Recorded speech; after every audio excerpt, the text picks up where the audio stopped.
This is the Big O Show. This is the Big O Show. There's just one place to celebrate our happy new model year. Acura of Pembroke Pines. Plus last chance savings on a 2024 RDX. $379 a month at Acura of Pembroke Pines. If you're looking to take your home or business to the next level, then RM Contractors and Custom Drywall can assist you. RM specializes in new residential turnkey, new commercial turnkey, home and office remodeling. Call them for free estimates. Serving all of South Florida, licensed and insured. Call Ray or Mike, 305-345-3649. You work hard to create the perfect atmosphere. You dream it, we'll build it. RM Contractors and Custom Drywall, 305-345-3649 or Instagram at RMC Fisher Island. Oh, I think I know what this is. Houston, we have a package. Hello? No matter where you are, the Sloman Shield Home Security System guards your home. With next-gen perimeter protection, 24/7 monitoring, and interior motion sensing. And right now, get a free Sloman Shield security system and doorbell camera, all professionally installed, for free. Shield your world, the Sloman Shield. After 40 years, the Big Cheese Miami is still producing great Italian food. They started in 1984. Since then, they've been winning awards while being voted the best inexpensive Italian restaurant in Miami. Visit them for great food, amazing service. Witness the decades of Cane's memories. The walls are like a Miami Hurricanes Hall of Fame. The Big Cheese delivers anything on its menu or party platter menu to your home, office, or even a park for a picnic. Located at 8080 Southwest 67th Avenue, Miami. Call 305-662-6855. TheBigCheeseMiami.com, where they serve large portions at family prices. Hi, this is Jeff Welt from Welt & Rayom. Dan and I have been in business together for over 22 years. We're not your typical lawyers. When Dan's not working in the office, he's flying his stunt plane. When I'm not in the office, I'm either getting tattooed, bowling, riding a motorcycle, or going to concerts. We might not be your typical attorneys, but we are aggressive attorneys, and we'll do whatever it takes to get you what you deserve. Consultations are always free. Call us anytime, 24/7. Welt & Rayom can help. The lost city of Atlantis reveals its secrets at Toyota of Hollywood. Get legendary deals on over 2,000 Toyotas, like a 2024 Corolla. Not 24,000, 20,988. Unlock the wonders of 0% financing for 5 full years, 0 down. Rediscover Atlantis at Toyota of Hollywood on 441 between Hollywood Boulevard and Sheridan Street. Open till midnight.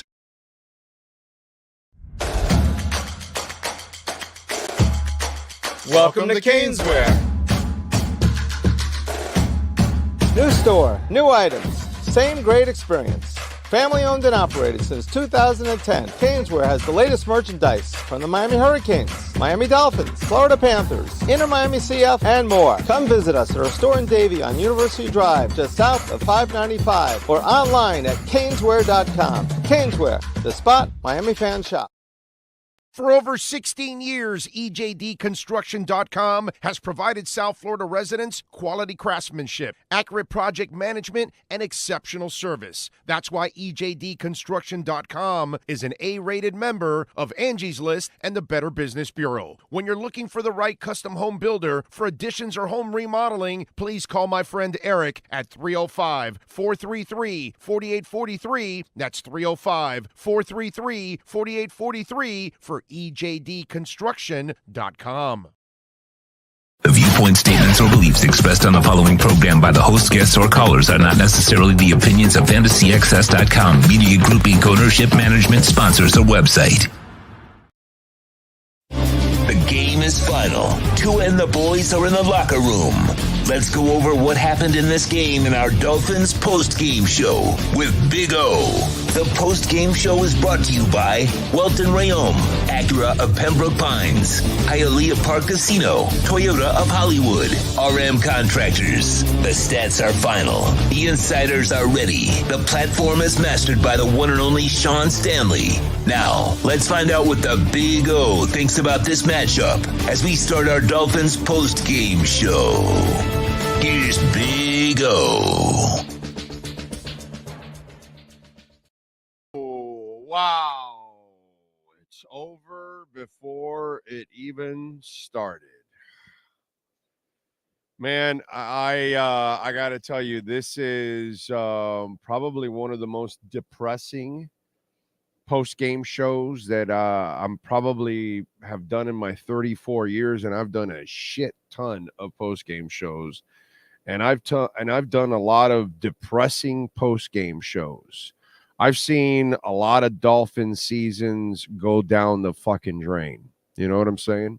And pardon my French on this one, but it is just amazing to see how this team has completely fallen apart. How every decision that you've made has exploded on you like an exploding cigar. And man, you know, obviously we're prayers for Tua. We want him to be healthy first and foremost. But now you really got to think about retiring. Unfortunately. And you saw it right there. And Sean, let's play the video with Tua Tagovailoa. If you didn't watch the video of the hit and after, you can see his fingers start to curl up. And I tweeted right away, Tua's got another concussion right there, because you saw it. The second that he has the collision and falls to the floor, it just becomes a disaster overall. And it's just a shame. It really is just a shame. Go ahead, Sean, run it. And here it is with Tua.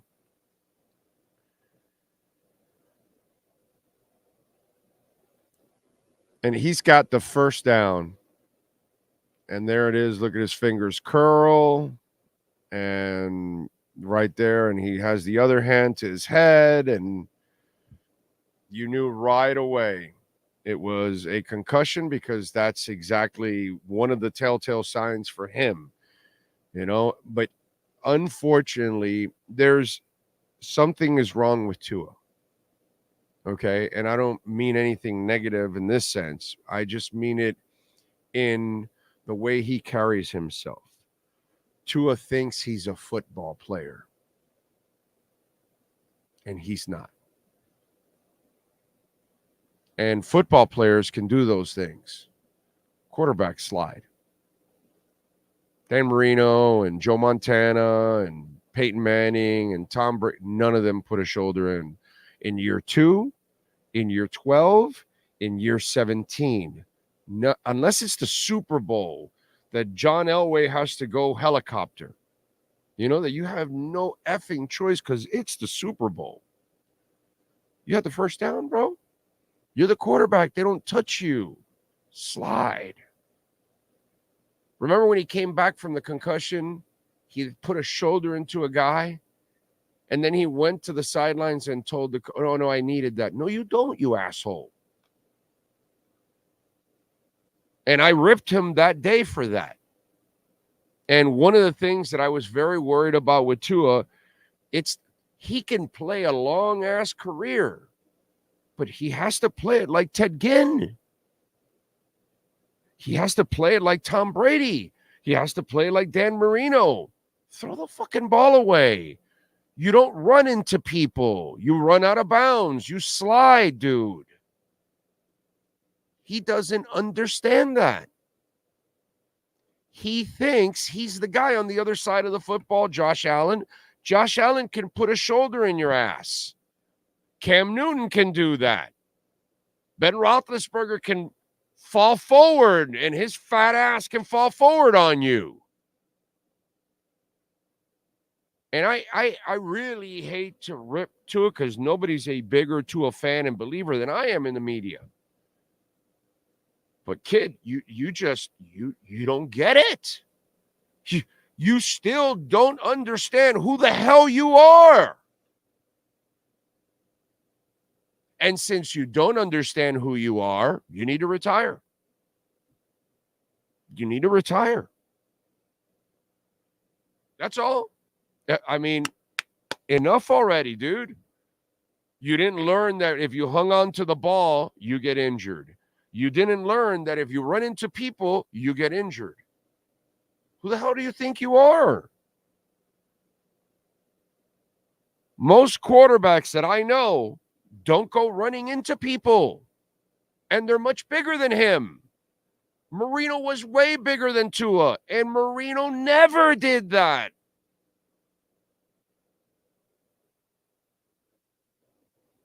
When did you see Drew Brees put a shoulder into people? What kind of stupid shit is that?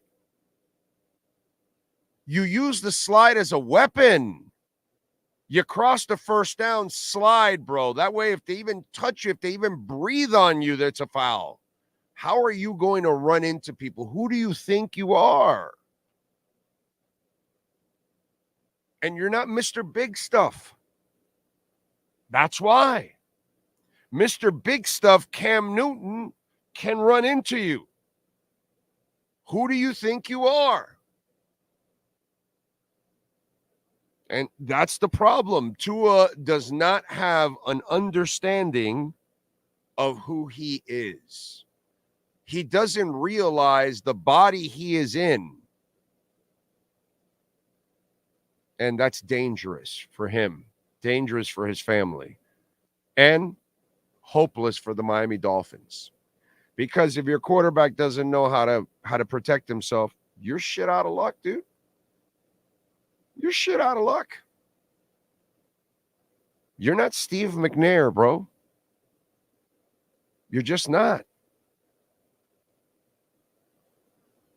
You're not an athlete. You're not a football player. You're simply a quarterback, a passer.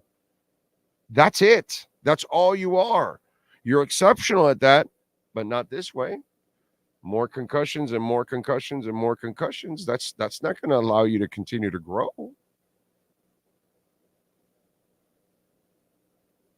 I don't know what's going to happen after this, but he's now got a real decision to make with his family. Because if I'm his family, I have to look at him and say, son, you don't know how to protect yourself. You don't know how to play this game of football. Lots of people can play this game of football, and they know how to play. You never got a hit on Marvin Harrison. You never got a hit on Ted Ginn. And they played wide receiver. They slid, they stopped, they sat down, they ran out of bounds. I'm serious. Go watch Marvin Harrison. Marvin Harrison literally would sit down. Literally sit down. He'd run some curl route catch, and then he sees a guy coming. He'd lower himself, and he'd sit down. Boom, and that's it. He'd run right out of bounds. Boom. He had a Hall of Fame career, Marvin Harrison, because he knew who he was. Ted Ginn, we all laughed him like a bunch of idiots, didn't we? Didn't we? We were pissed because they took him at 9, and the poor kid was never going to live up to the draft. But did he not play the game the smart way? So he played a long-ass career. Because he knew that if he kept running 2 more yards and listened to our stupid ass, oh, don't run out of bounds, take on the hit. No, dude, I'm going to keep playing this game for a long time. I got my first down, I'm going out of bounds. I got a bunch of yards, I'm going out of bounds. Ted Ginn was a smart one. We were the stupid ones. Remember, we were the idiots saying, no, Ted Ginn, come on, Ted Ginn, you pussy. Right? But we kind of learn as we get older, as we watch the games, the unnecessary hits are unnecessary. Tua Tagovailoa has no concept of what an unnecessary hit is. Dan Marino knew it right away, bro. Dan Marino got rid of it. He wasn't going to take any extra hits. ever. You weren't going to. Very few people got free licks at Dan Marino. And Dan Marino was way bigger. He wasn't going to run. He certainly wasn't going to put a shoulder into anybody. None of that shit. You can forget about that. But in the pocket, Danny did not allow you to hit him because that's what you're supposed to do. It's like sometimes I hear people, oh, well, Mayweather is boring. No, dude, Mayweather is the greatest. Mayweather knows how to box. That's actually pure boxing. That's boxing at its finest. It's boring because he has mastered the art of hitting you and you can't hit him. He mastered the art of hitting you and using that left shoulder as a defense to stop the punches. Effing genius. Oh, he's boring. No, he's tactical. He's perfect. He gets it. He's not going to take what? Unnecessary hits. Sugar Ray Leonard ain't going to take unnecessary hits. Well, he tried it with Duran once, and then he said, no, let me go back to my stuff. And then that's when Duran says, no mas, I can't catch the chicken. Unnecessary hits. And Tua has no concept of what unnecessary hits are. And because of that, his career now is in the balance. Part 2 of that, we're going to find out about the front office now. What kind of injury clauses do you have in that contract? Because you need to start trying to get out of that contract before it even starts. So whatever penalty that there might be or whatever, then you try to pay it, but you better have covered your ass with that contract. Because unfortunately, Tua is reckless in every way, shape, and form, and he can't afford to be, and he can't comprehend it. And that's the sad part. While he's a smart guy, he's incredibly stupid with his body. And, hey, Robert Kraft's an incredibly smart man, but he goes to an Asian day spa. Smart people do really stupid things sometimes. We're all entitled to it. I ate a hot dog in a Dairy Queen in the Panhandle. Didn't work out for me for the next 4 or 5 days. Okay? I was like the Exorcist, just spraying everything. Bad decision by me. Not that I'm as bright as Tua or Robert Kraft, but it was still a really stupid thing to do. You don't eat Dairy Queen hot dogs in the Florida Panhandle in a drive-thru. I'm just telling you, it's not a good idea. Just kind of, ahead of time. Just warning you guys. So this is bad. This is as bad as it can possibly be. Now we can't gloss over it. I defended Tua for all the concussions. I said, look, this is what Tua has to do. He has to, then I tell you, he has to get rid of the ball. And I explained all 5 of his injuries, the hip, the 2 ankles, and the 2 concussions, all happened between 3.85 seconds and 5.1 seconds. But when he came back from one, he put a shoulder into somebody. Now he does this. He doesn't learn. He doesn't learn. And that's sad, man. That's incredibly sad that he can't learn. It's effed up. And then here we go. And now, I can, and by the way, Tua wasn't playing a great game. But here's the other part of this storyline that we're also going to start going down this path, unfortunately. Mike McDaniel. I have so many notes here on Mike McDaniel. Mike McDaniel is a really cool dude. He has a personality. I get it. He is a beautiful mind to design plays. He is I said it last year and I'll continue to say it. He is a horrible, absolutely terrible game day coach. The shit he does, this is a game against the Bills. What are you doing putting DeBose and Robbie Chosen in key positions to make key catches? What the hell do you have all the running backs and the tight ends for? And what, Tyreek can only be caught by the police, but I guess also the DBs for the Bills also caught him. What's going on? That you couldn't get the other guys involved? What happened here? I mean, why are you counting on third down on a guy that's been here a couple of weeks? Why are you counting on Robbie Chosen? Come on, dude. What do I have to tell you to be so brutally honest? A guy that the elevator doesn't go to the top floor? That he's a few sandwiches short of a picnic? That both oars don't hit the water? You're going to have that guy run an important route that looked to me like he didn't even run it deep enough, and DuBose wasn't even ready, and it was a terrific pass. But what are you doing putting those people in that position in this game? That's horrible coaching, dude. And then Mike McDaniel, they've had success with Austin Jackson.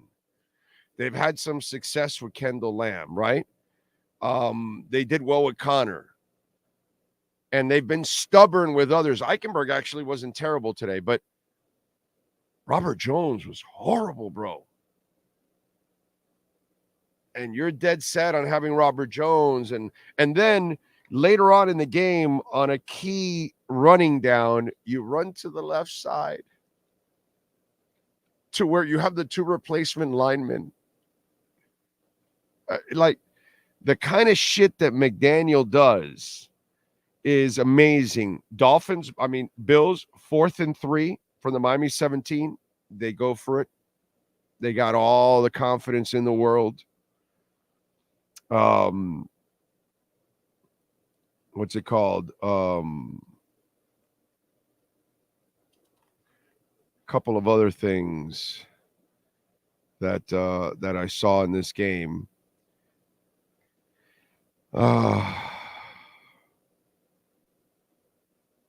Oh, by the way, they did have a hold on the Tua to Tyreek. The Bills did get away. Douglas got away with a hold there, I will say. But again, it's not, Allen to Ty Johnson, Jalen Ramsey. Got burned there. Okay. I mean, that's why they brought you in there. When Ingold gets stuffed on 3rd and 1 from the Buffalo 43, offensive line work. I want you to go back and look at the tape. I can only do so much while I'm watching the game. Eichenberg chips the guy. Somebody's supposed to pick him up because his assignment is to chip that guy and then go pick up somebody else. And in this offense, there's a trust factor that has to be that somebody else is supposed to do their job. Nobody does the job, and that run gets stuffed. Ingold on the 3rd and 1. And then on the 4th and 3, Ed Oliver is beaten badly by Robert Jones, and then that's when they replace him with Cotton. It's just the shit that went on in today's game. It just bothers the hell out of me. The Tua interception, he's completely off balance. He doesn't have that kind of an arm when he's off balance. And all the pressure. There's just that they're caving in that entire left side of the line. He had no time, and by the time he throws it, it doesn't even reach the sidelines, and the rest is history.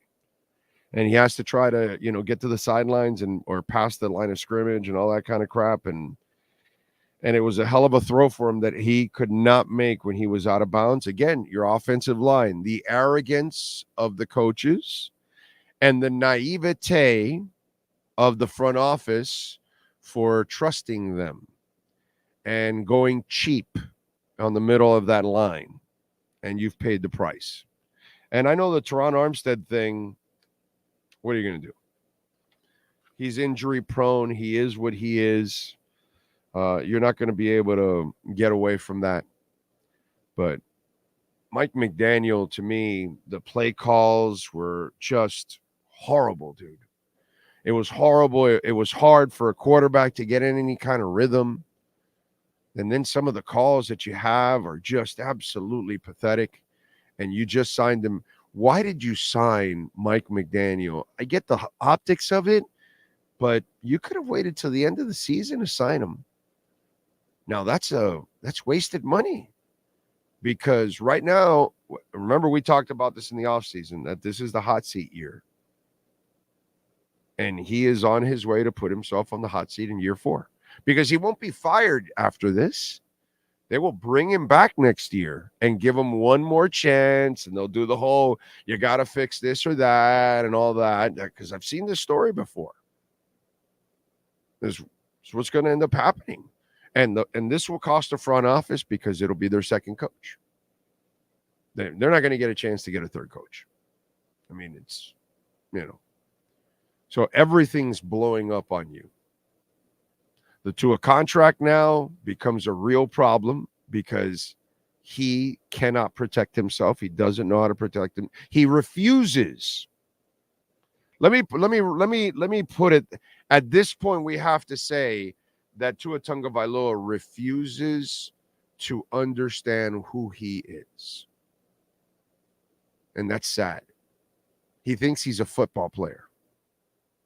And so now you've got a bad contract. You've got a bad contract with your coach. You got a bad contract with your left tackle, which, okay, you're going to get out of it at the end of this year. You know what's happening next, right, ladies and gentlemen? Hey, Saturdays, start watching quarterbacks, because you're drafting a quarterback. Guaranteed you're drafting a quarterback. Whether Tua stays here or not, you have to draft a quarterback now. You have zero choice now. You must now do everything you can to put yourself in position to get a quarterback. And remember, I told you, for those of you that tell you out there, it was 1 of 7. You failed this so badly. This is another season where you go 1-6 and 2-5 against playoff teams. So you're not looking at getting anything done here. Yeah, I see the Cam Ward talk already. Well, they're going to take somebody. You are drafting a quarterback, guaranteed. Saturdays will mean more than ever now for a Miami Dolphins fan, because the future at quarterback is in question. Okay? And I'm not sure you can consider a future anymore with Tua Tagovailoa. You have to find ways. And here's the other test for the front office. Did you create a contract that you have a injury clause for it? Is the question. We're going to get Chris Perkins. We're going to get David Furones straight from the locker rooms. They're going to tell us what's going on with Tua and the concussions and anything. Sean, are you seeing anything so far social media-wise, any kind of news? Fill us in on that, por favor, if you can. Remember, I'm waiting for Mike McDaniel's, but Skylar did go to the podium, and he just said it makes him sick what happened with Tua. He says, I'm fully equipped to run wherever Mike wants to and not be limited in the game. Yeah, dude. Yeah, sure. Yeah. Yeah. Kind of where he's at. He says, you care more about the person more than the player. I don't need to hear anything from Skylar. He's cooked. This team is cooked. Skylar Thompson can't Can't do anything, bro. Please. He's not accurate enough. He's not the guy.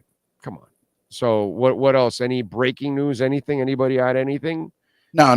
They're sitting in the interviews right now. I'm waiting for Mike McDaniel to come to the podium right now. I'm rolling on that, waiting for him. But it's we'll have the same thing they did last year. We can wait till the very end.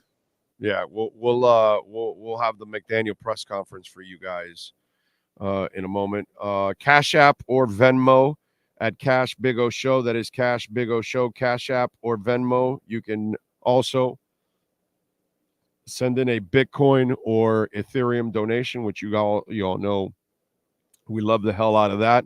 Let's start off on the Venmo side. Rise Taylor, thank you, sir, for the love on Venmo, Cash App or Venmo at Cash Big O Show.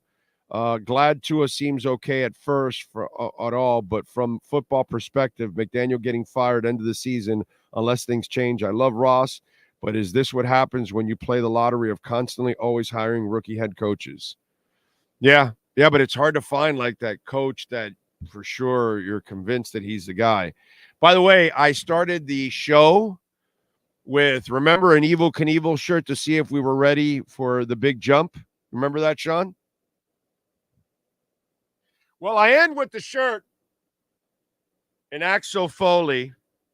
As Dolphin fans, we fell for the banana in the tailpipe.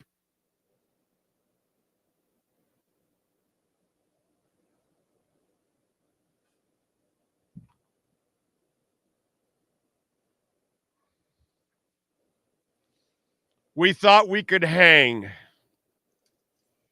That wasn't the case, ladies and gents. Yes, Sean. There's 5 Reasons Sports, I think, is going to be Ethan saying the Dolphin players in the locker room talking about how Tua was alert walking around the locker room, but also using words like crushed to describe the situation. So, yeah, of course. Of course. He has to now consider his future. He can't run into anybody. He's too fragile. He has to really think about it. If you're going to get concussed from that collision, you can't play football. You can't play football. Those are the facts, dude. Those are the facts. That was how sad that was. That hit wasn't hard enough to concuss anybody. But him, unfortunately, he is fragile. And there it is. We're all not, DNA is different from one person to another. Zonka lived his life ramming his head into everybody, and he's just fine. You had people that were around other people with COVID and never picked it up. And then you had other people that picked it up twice, 3 times, lost the taste, lost smell, died, whatever. I mean, all kinds of, you can't answer DNAs. You just can't explain it. You can't explain the guy that can come back from an Achilles surgery as quick, and then another guy is going to take 6 months more instead. It's everybody's different. And unfortunately, Tua does not have the durability to play football. And that's what that collision told you right there. That collision told you that Tua Tagovailoa cannot play NFL football. He does not belong on an NFL field because his body cannot withstand the pounding, unfortunately. That's what that hit told you. And it's obvious as hell. Super obvious. Robert B., thank you for the love on Venmo, sir. I thought Tua understood his importance to his team. Does Tua let the narratives get to his head? Game 2, down by 21, late third quarter. That's not the time to pull an Elway. I will be here for each game and support my team, but my heart is destroyed. I'm with you, Robert, in Denver. This is the most depressing post-game show I've ever done in my life. This one has ripped me from inside because our season is over, dude. Over, bro. And the quarterback is done, and he's a fantastic young man, but now you have to put health in front. Unfortunately. Adam Pink, sir, I hope to see you in Indy, sir, down the line. I can't believe it's week 2 and the season's in jeopardy.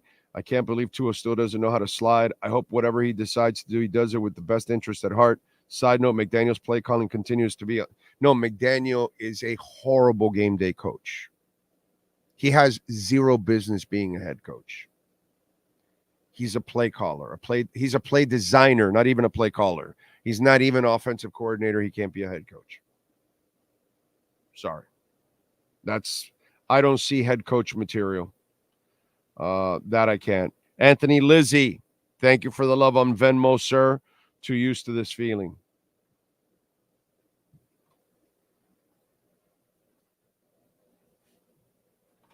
I know.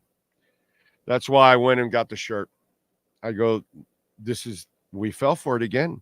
We fell for the banana in the tailpipe. Brett, I'm Hans, and I'm Franz, and we're here to pump you up. Big O, I'm not mad. I'm just disappointed. I'm not upset. I'm just tired. I feel you, brother. I feel every ounce of your pain, dude. Every ounce of your pain. Joe Delgadillo, thank you for the love on Venmo, sir. Effing disgusting, Big O. Love from Denuba, California. Love to you, brother. Thank you for the love, and thank you for supporting Sean and myself. Peter German, terrible game. The roster's defective and was built on hope. We don't have a line, backup QB, and depth at wide receiver. McDaniel's a one-trick pony who makes bad decisions and adjustments for 3 years in a row. Hope I'm wrong. That's all he's ever shown you, Peter. He's shown you to be a shit game day coach. He is amateur hour when you watch him run an offense. Fucking amateur hour is what it is with Mike McDaniel. It's an amateur hour. So, team doesn't respond. You have the talent. You played like dog shit today. You called a terrible game. You put people that didn't even... Bro, you counted on Robbie Chosen. You counted on Dubose. Are you out of your mind? And you keep telling me that you can coach up Robert Jones, and bro, he's getting your people killed. It's just, really, I'm really, really disgusted with a lot of the shit that goes on with the coaching staff. And now the front office has to take the blame now for this. Now it lands on them because the Tua deal looks horrible on them. The Mike McDaniel deal, oh my God, that looks really stupid. There was you had no business. Mike McDaniel did not earn an extension. Every coach has proven to be a 9 or 10 game winner here for years. For years, we're stuck in the middle, winning 7 to 10 games. It's where can you get to the playoffs and win? That's the thing. He hadn't done that yet. Why would you give him an extension? I get it, the optics, but screw the optics, dude.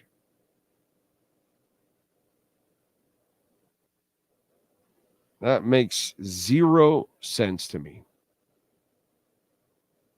0 sense to me. Cash App or Venmo at Cash Big O Show. That is Cash Big O Show. Rick D. Man, he says, time to draft Cam Ward. Finish the season with Tan. Oh, Tannehill, you mean? Tannehill can't play in this offense. But then again, all you do is really run short shit. So maybe he can. I don't know. Rick, thank you for the love on Cash App, my brother. Let's go to the Super Chats. Sean, let's see what we got on the Super Chats. Frankie Fresco says, this is why I am not a believer of Tua. Well, you should be. That's it. You've got it right. He can't take care of himself. So go ahead. Next up, you are correct, Frankie. Man of 1,005 votes. Tua and McDaniel have regressed in their respectable positions. The Bills are the Dolphins' daddy. The Finns look average or garbage versus better teams. No, this was garbage. This was disgusting. This was pathetic. This was embarrassing. This was elementary shit. Okay? This was a pathetic coaching staff that got smoked. That's what this was. And they got lucky last week that the players bailed their asses out because they coached like shit last week too. Next up, Frankie Fresco says the sad thing is the Bills team is not even good. Well, they're much better than we are. So I don't know. We're not in a position to pick on the Bills or say they're anything less because, you know, all they do is kick the Dolphins' ass. Next up, Golf Franchise says, bring on Tom Brady. Ross going to get his guy. Sounds crazy as hell, right? He was mediocre in his debut. Do you go knock on Tom Brady's door? But by the way, this offensive line can't block. Why would Brady want to play here? You know what I'm saying? He'd struggle here. Big time. They can't block. He'd die here. Can't move. Next up. Leon Fresco. McDaniel like Henry Winkler and Waterboy. Yes. Tua must wear Guardians cap if he returns. I would sign Tannehill and Hunter Renfrow. D-line is bad at stopping run. Yeah. Dude, I had 4 of the 5. You know, I gave you guys that 5-bet parlay. I hit 4 of them. There was only one missing, was a Jonnu Smith anytime touchdown. And, you know, if Tua could stay in the game, I got a shot. But I hit everything else. I hit on the other 4. I hit on the other 4, on the first 4, pretty much in the first half. All I needed was half a yard from Cook. It's terrible. Anyway, but I did win on a bunch of other bets and like Tua singular rushing. That'll be the last week we do that. But thank you, Leon. Next up, JC, thank you for the love and the super chat, sir. Appreciate you. Miami 305, glad Tua Scissorhands got his money. Retire now. That's as cruel as it gets, but, you know. And I would hope they protected themselves in that contract where they're not liable for all of that. Go ahead. Next up, he's got to retire, so they won't be liable for the whole thing. He can't play. Pedro Farias.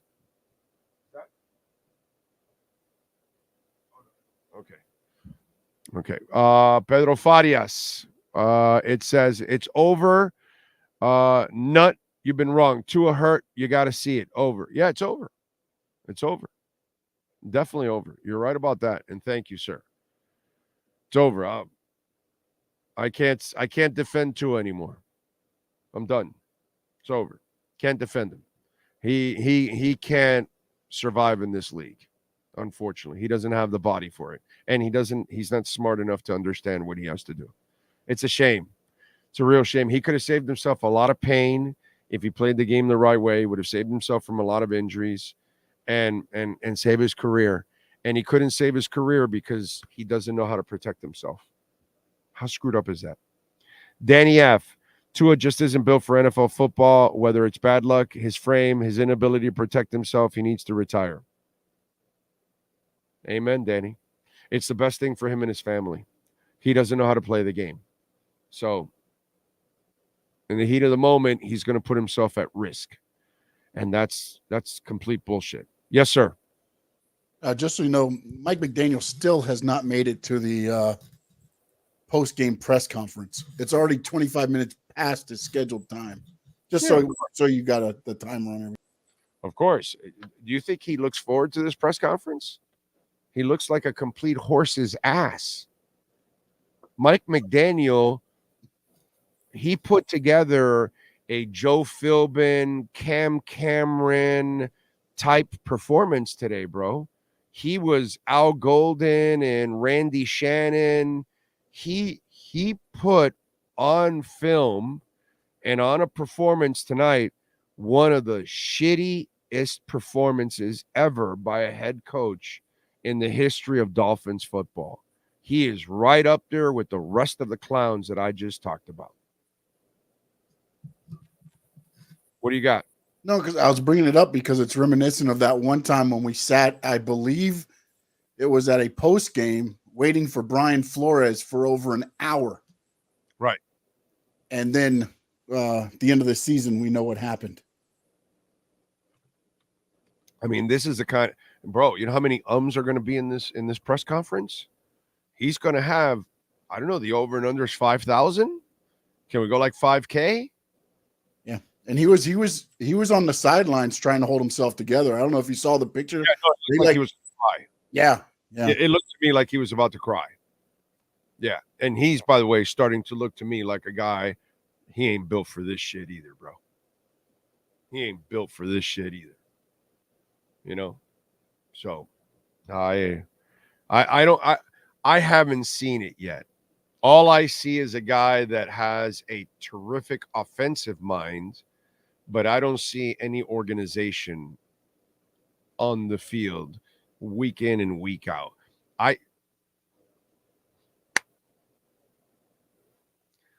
Perspective. Okay. I've been on earth nearly 60 years and watching football for over 50. You want to know who Mike McDaniel is? He's fucking Jerry Glanville, bro. He's fucking Jerry Glanville. Without the tickets left for Elvis, without dressing in black, but he's the same guy with the personality, with the high tempo offense, but no substance. Here I am, Jerry Glanville, Mouse Davis. You know, I'm losing a lot of you because most of you aren't maybe old enough to understand or follow me, but maybe you could go back and understand the history of football. And this is Jerry Glanville all over again. It's a circus. It's jokes. It's fun.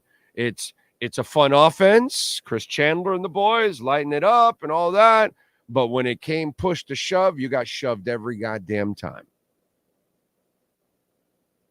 So for you youngins out there, if you want to learn something about football and you want to find out who Mike McDaniel is, go back and look at Jerry Glanville. Okay? Because that's one of the notes I have here on the show that I wanted to get to. When I was watching this game, I go, Mike McDaniel is Jerry Glanville. I've lived this shit. I've seen this guy before.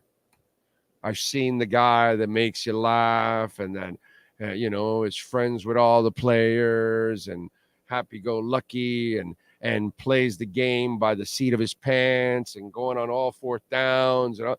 This is Jerry Glanville Part 2. That's what this is. Anybody that has a history in football that is old enough is going to tell me, bro, you nailed it. No, not June Jones, bro. Not June Jones, Ronald. You're missing the description. June Jones had no personality, bro. June Jones was a cigar store mannequin. This is Jerry Glanville. This is Jerry Glanville right here. That's Mike McDaniel. We all love Jerry Glanville. He was fun. No substance, but he was fun. This is Jerry Glanville, dude. This is what I'm watching right now. Anyway, let me go to the next super chats. Let's go. Mateo Dulillo. We are stuck with all these bad extensions. Yeah, man. Yeah, this is a bad day for the front office, unfortunately. This is it's not good for them. Next up. True Fin fan, season over, but where do we go from here? I hurt. We all hurt. I don't know where we go from here. I don't know. We start looking at quarterbacks in college now every Saturday. That's what we start doing because Tua's done. Next up. Peter J. Fin fan, no more excuses for Greer McDaniel. So sad for Tua, but he should have known better to go head first. Yeah, I don't understand Tua. I don't understand him. Sad, man. Like, dude, don't you get it? Go ahead. Next up. Cal Rockenbach. Draft a QB like Dart or complete rebuild. We'll see. He will get what. Remember, I predicted this in the offseason. I said if McDaniel doesn't get it done this year, this will become the hot seat year. which next year puts him on the hot seat. This is the year that put him on the hot seat. And that's what this game now starts to put him either fired or on the hot seat. But because of all the money tied up, I don't think they'll fire him. I think they'll hang on one more year and they'll try to repair it and all that kind of stuff, unless some miracle of God happens from here. Next up, it is BGE off B. Big O, why you always have a QB competition? Who always has a QB? Nobody has QB competitions, dude. Everybody has a starting quarterback. Yes, sir. No, I was there. I think he's asking. I think he's trying to say that's why you always have a QB competition. But who has a QB competition? I know. I'm just saying. I just missed that. Did they have a QB competition with the Chargers? Did they have one with the Browns? Did they have one wherever they have a starting quarterback? Did they have a competition? The guy's been in the MVP race the last 2 years, bro. What competition? What competition does he have? Tua's biggest enemy is himself, dude. It's not anything else. It's him. What competition? I appreciate the super chat, dude, but that makes zero sense. Next up. Omar Yashamar. Thank you for speaking facts, Big O. Thank you, Omar, for supporting us, because without you guys, we're done. So I appreciate you. Next up, Donald Delancey. Are you fancy Delancey? That's the question. There used to be a basketball player named Vernon Delancey who played for Gables High.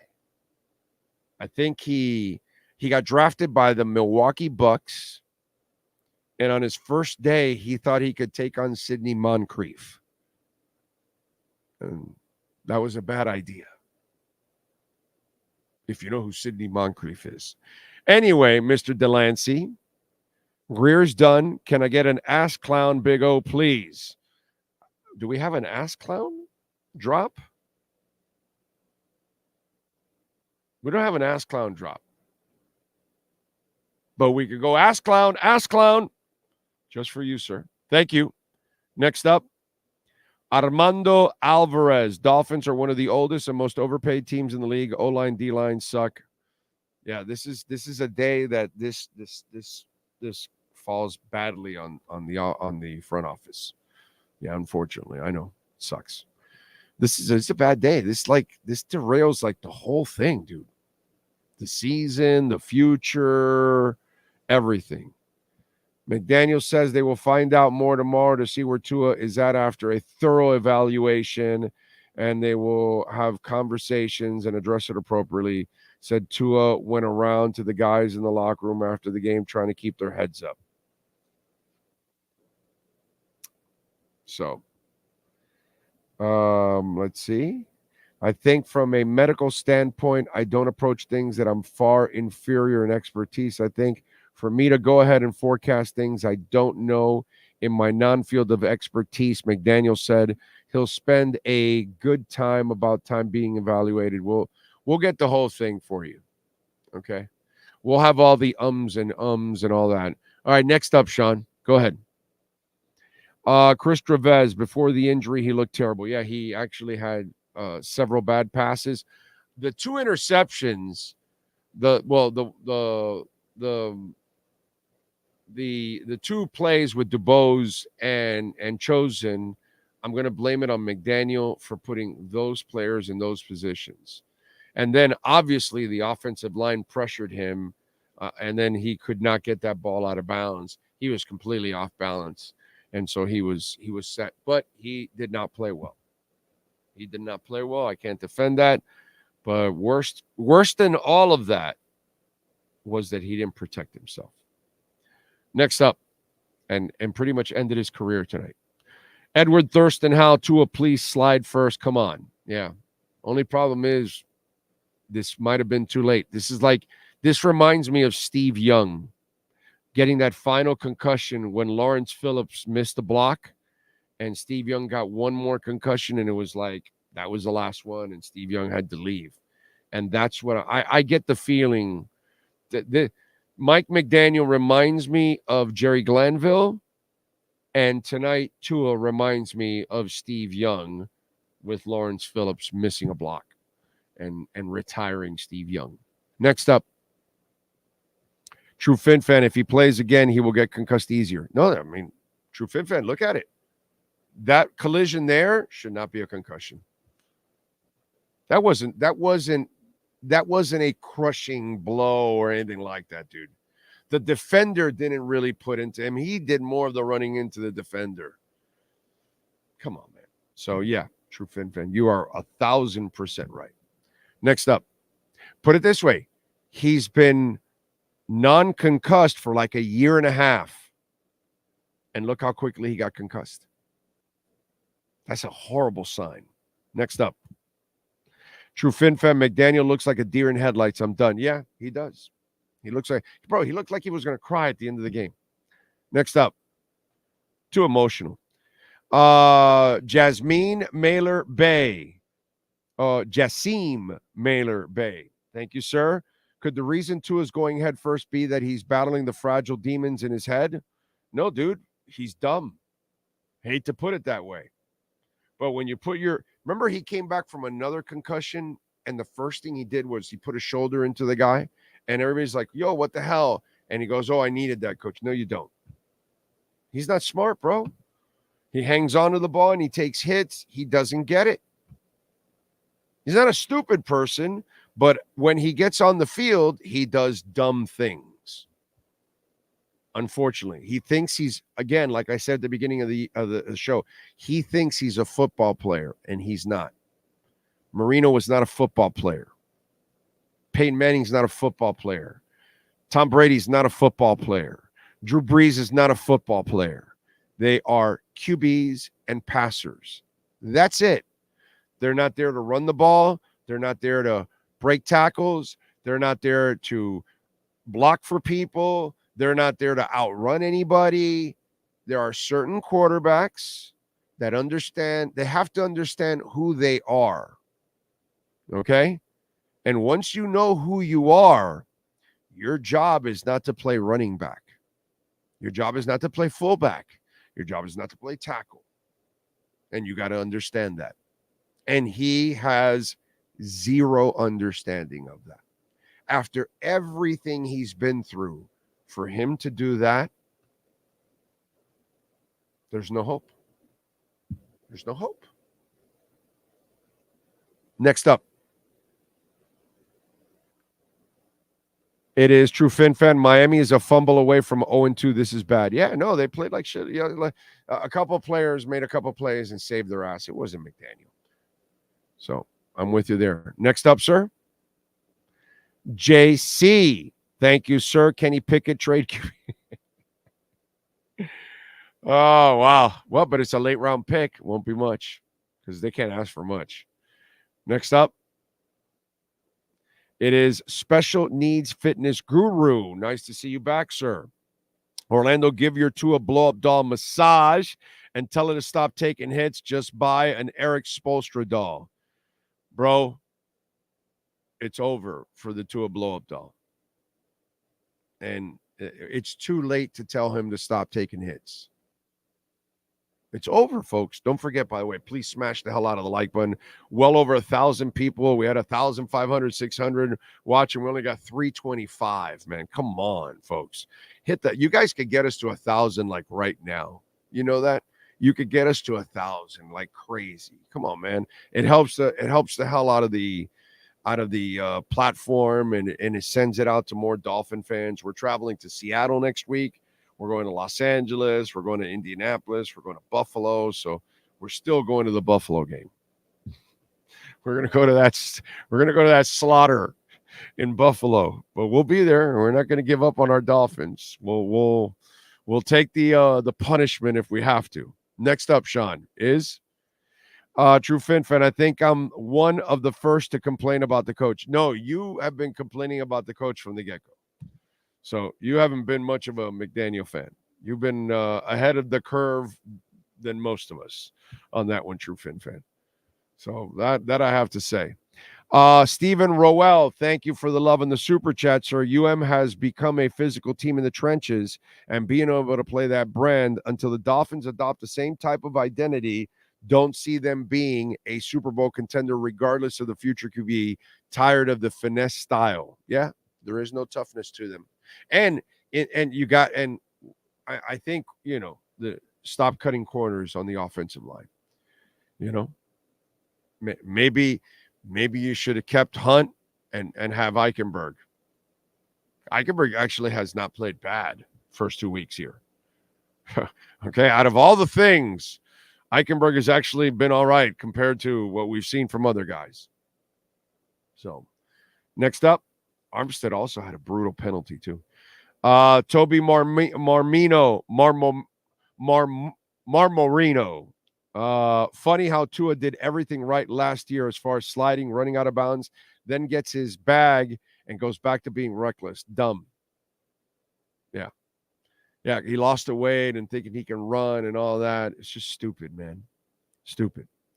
Next up, Troy Francis, thank you for the love and the super chat, sir.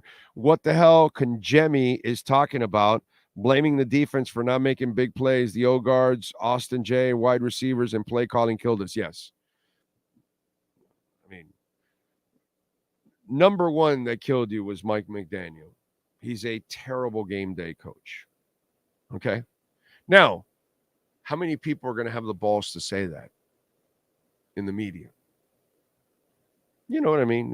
This is the one show that does not worry about saying whatever it is. You know what I'm saying? And we got to be honest. When it finally rears its head, we got to be honest. Please smash the hell out of the like button. Next up, smash it. Smash that like button. Johnny Pope, why does it feel like those contracts put this team into another 10 years of despair? Johnny, brother, no, dude, that's the right feeling right now. It's a scary feeling because you just gave Mike McDaniel a new contract. You just gave Tua a new contract. So, yeah. And if you don't get a quarterback in here, you've given those receivers contracts and there's nobody to throw it to them. So the last 2 years of Tyreek's deal will be useless because you don't have a quarterback to take advantage of it. Yeah, this is bad, bro. This is like go get Joe Flacco bad. Okay? This is like go get Tom Brady bad. Even though you can't block for him. This is bad. This is really, really, really, really, really, really, really bad. This is like the worst thing that could happen to the Miami Dolphins. This can throw their entire couple of years off kilter. Yeah. It's bad. And then it leads to firings. Because if Mike McDaniel doesn't make it, it's going to be hard for Greer, Allen, and McKenzie to make it now. I have to be, honest about that.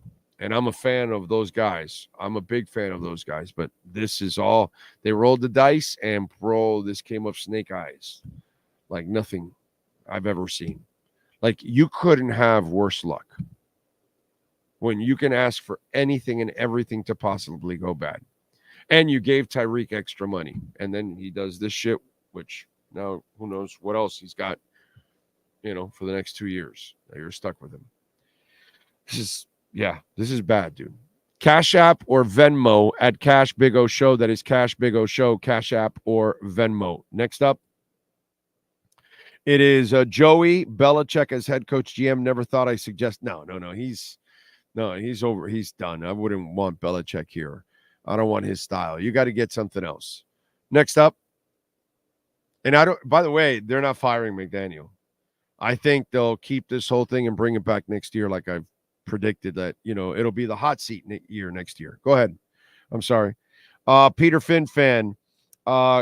Good coaches know how to make defenses bend to their will. Bad coaches change their offense to bend to their will if the defense. I mean, Peter, this is just a bad head coach.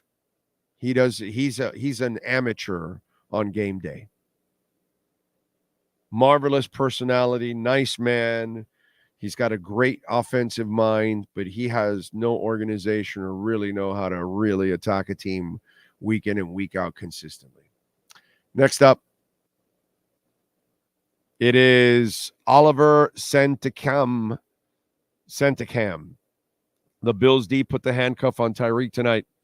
You know, I know it's going to sound like I'm piling on because I'm the guy that said, play Tyreek out this year and let him go. Don't make a long-term commitment. And Tyreek, I think there's like a bad karma thing going with him. Okay? You know, he gets all his money and he gets his stats and all that. And last year he's talking shit about Kansas City. I'm going to be your nightmare. And he loses that game all by himself. Tua throws a beautiful bomb in his hands. He drops it. That's points. And then he has the fumble for the touchdown. Points again after talking all that shit. And then, you know, you're in the playoff game. He gets ragdolled by their DBs.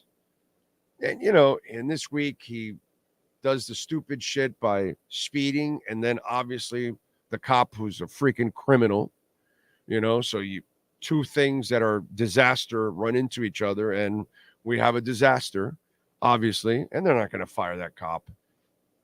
The guy's been doing it for 27 years. What he did to Tyreek, that means he's done that. He did it so comfortable.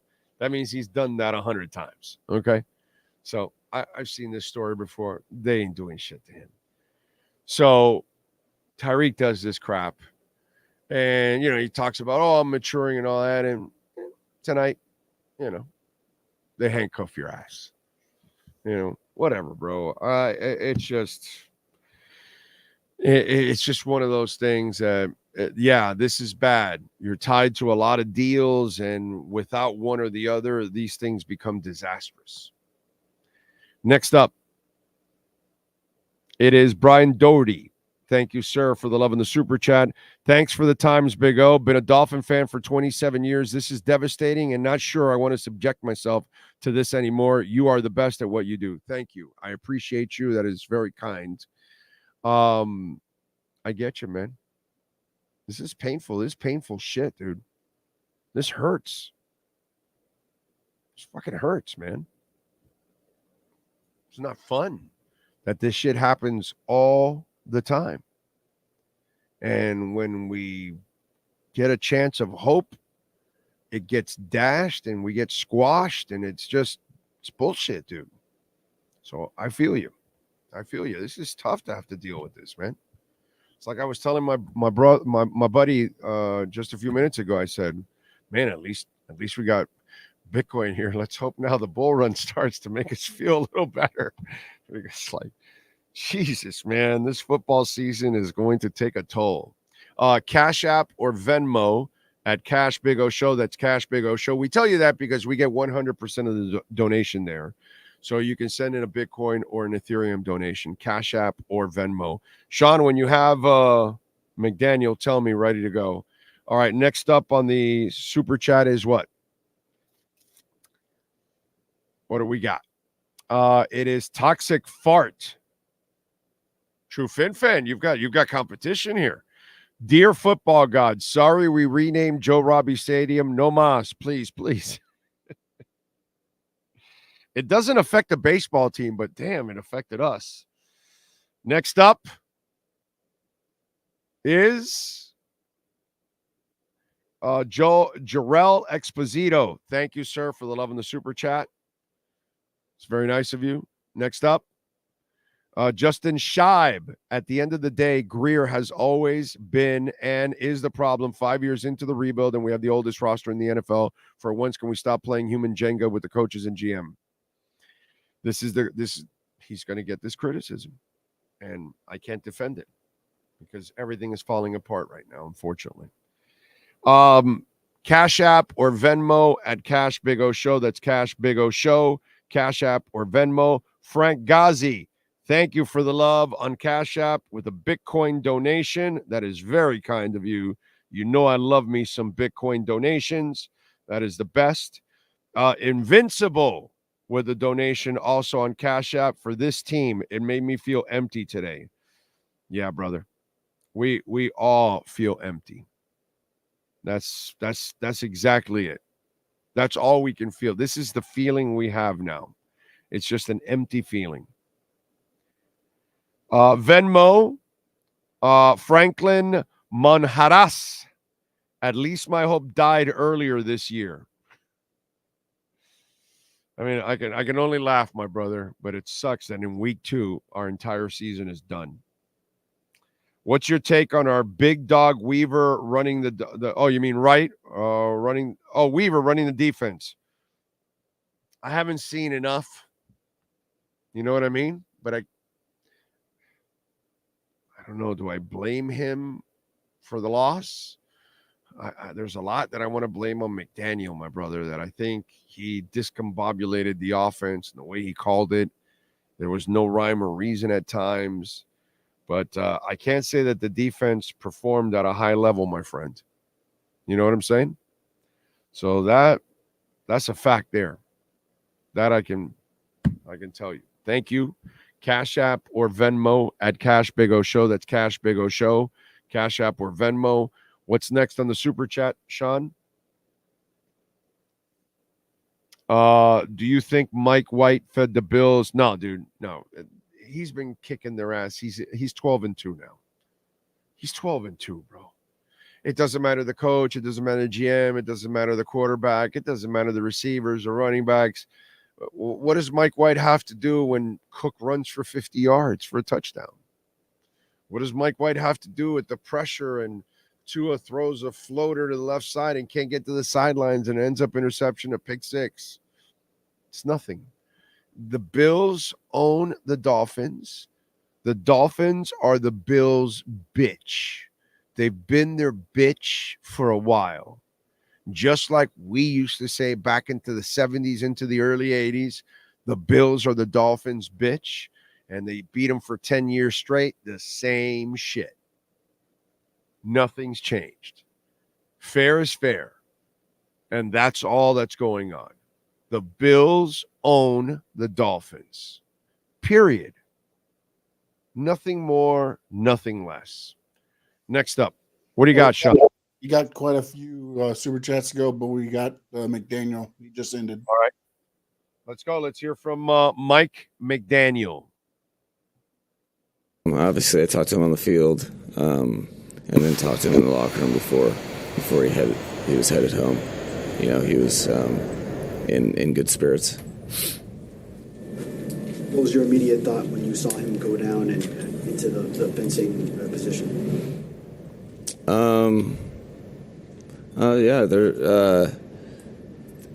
My thought was concern, and I was just worried about my guy. So,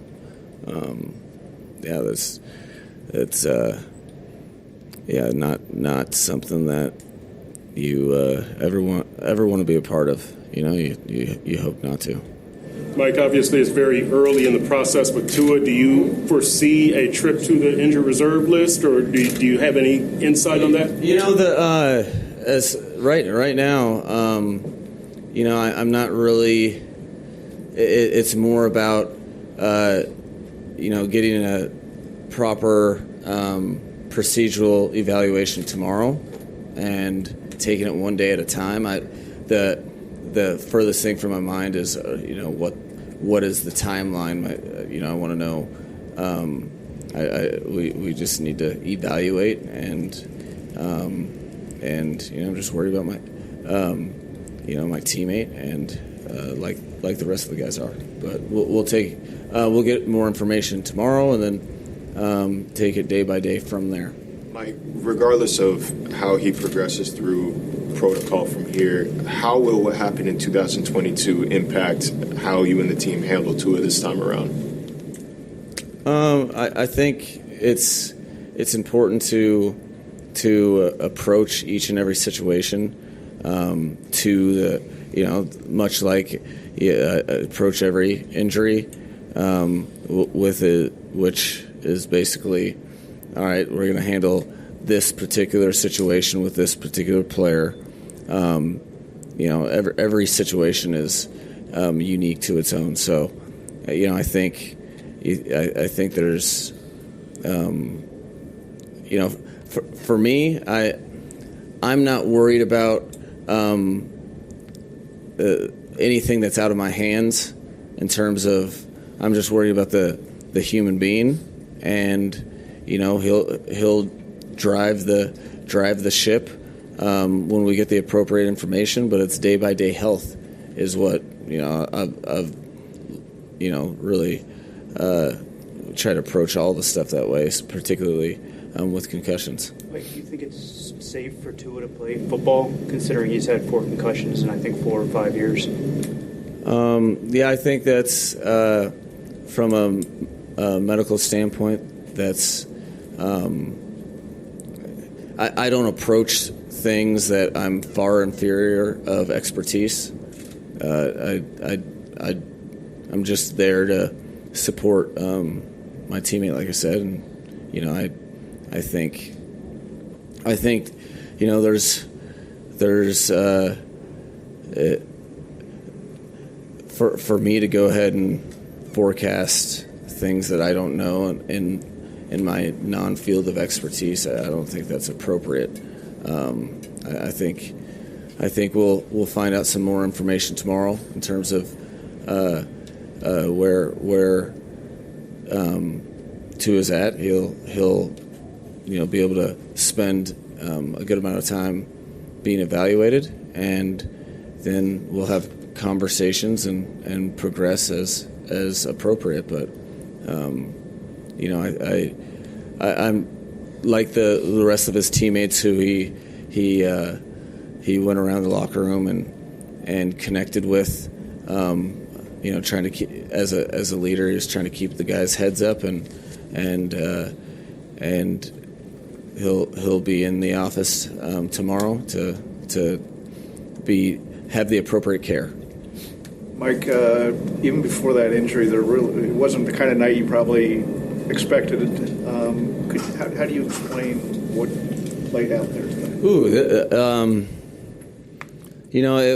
It's a tough one. That I think there was a lot of high expectations and ambitions for the game, fully knowing that it was going to be a tough one.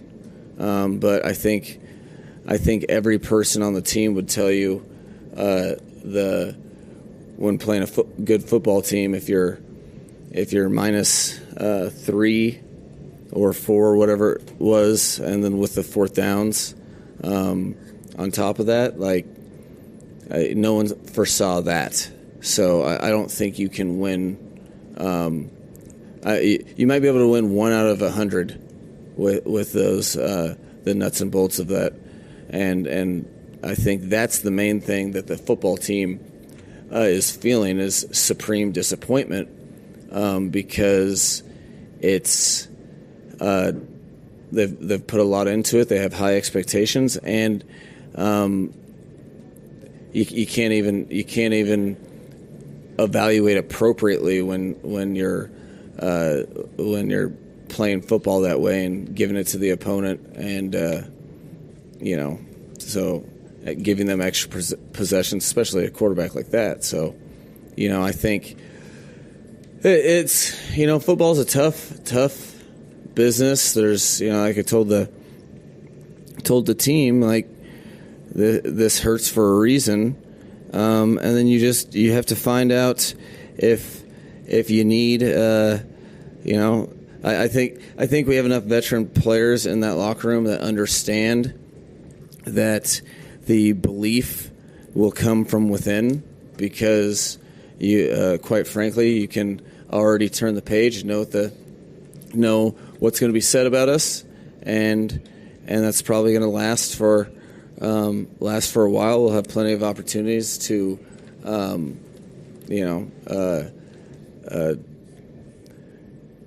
really take the just sheer frustration and anger out on our the way we approach our jobs day in, day out. It's also very much week 2, and and that was our first division game, and it feels way bigger than that because, you know, there's a lot of history to this this matchup, and there's a lot of things that we thought we were going to take care of that are definitely not taken care of. So, you know, I think it's a gut check for the team early in the season. I look at things like if we would have won by 30, what does that mean? You know, I think that puts the game in perspective. It's one loss that's that really cuts deep, but that can either be a good thing or a bad thing depending on how you respond to it. So I really believe in the locker room. I believe in the coaching staff, and I better believe it because it's going to be a while before it's going to be anybody but us believing that, and that's okay. I think you have to these types of moments where you your expectations and what you put in to things far exceed the result. Yeah, let's cut this shit. All right. It's just he's a disaster. He's not the guy you want in these kind of moments, unfortunately. He doesn't carry himself that way. So, unfortunately, you need somebody stoic in those moments, and he kind of sounds like I told you before. I've said this before, like last year. He's the kid that steals his dad's Ferrari, and then when he's trying to handle the car, he runs it into a tree because he can't handle that kind of power. You know what I'm saying? That's what he sounds like right now. All right, let's do it. Let's get to Chris Perkins. Let's find out with our EJDconstruction.com Miami Dolphins postgame report. Time to go to the locker room, Miami Dolphins fans. Let's find out what's percolating with the one and only Chris Perkins in our EJDconstruction.com Miami Dolphins postgame report. Woo! 305-433-4843. Call Eric right now if you need it. And custom home construction and major home remodeling, Dade and Broward County. Call EJD Construction. Wow, Perk. Like I've been doing this for 34 years.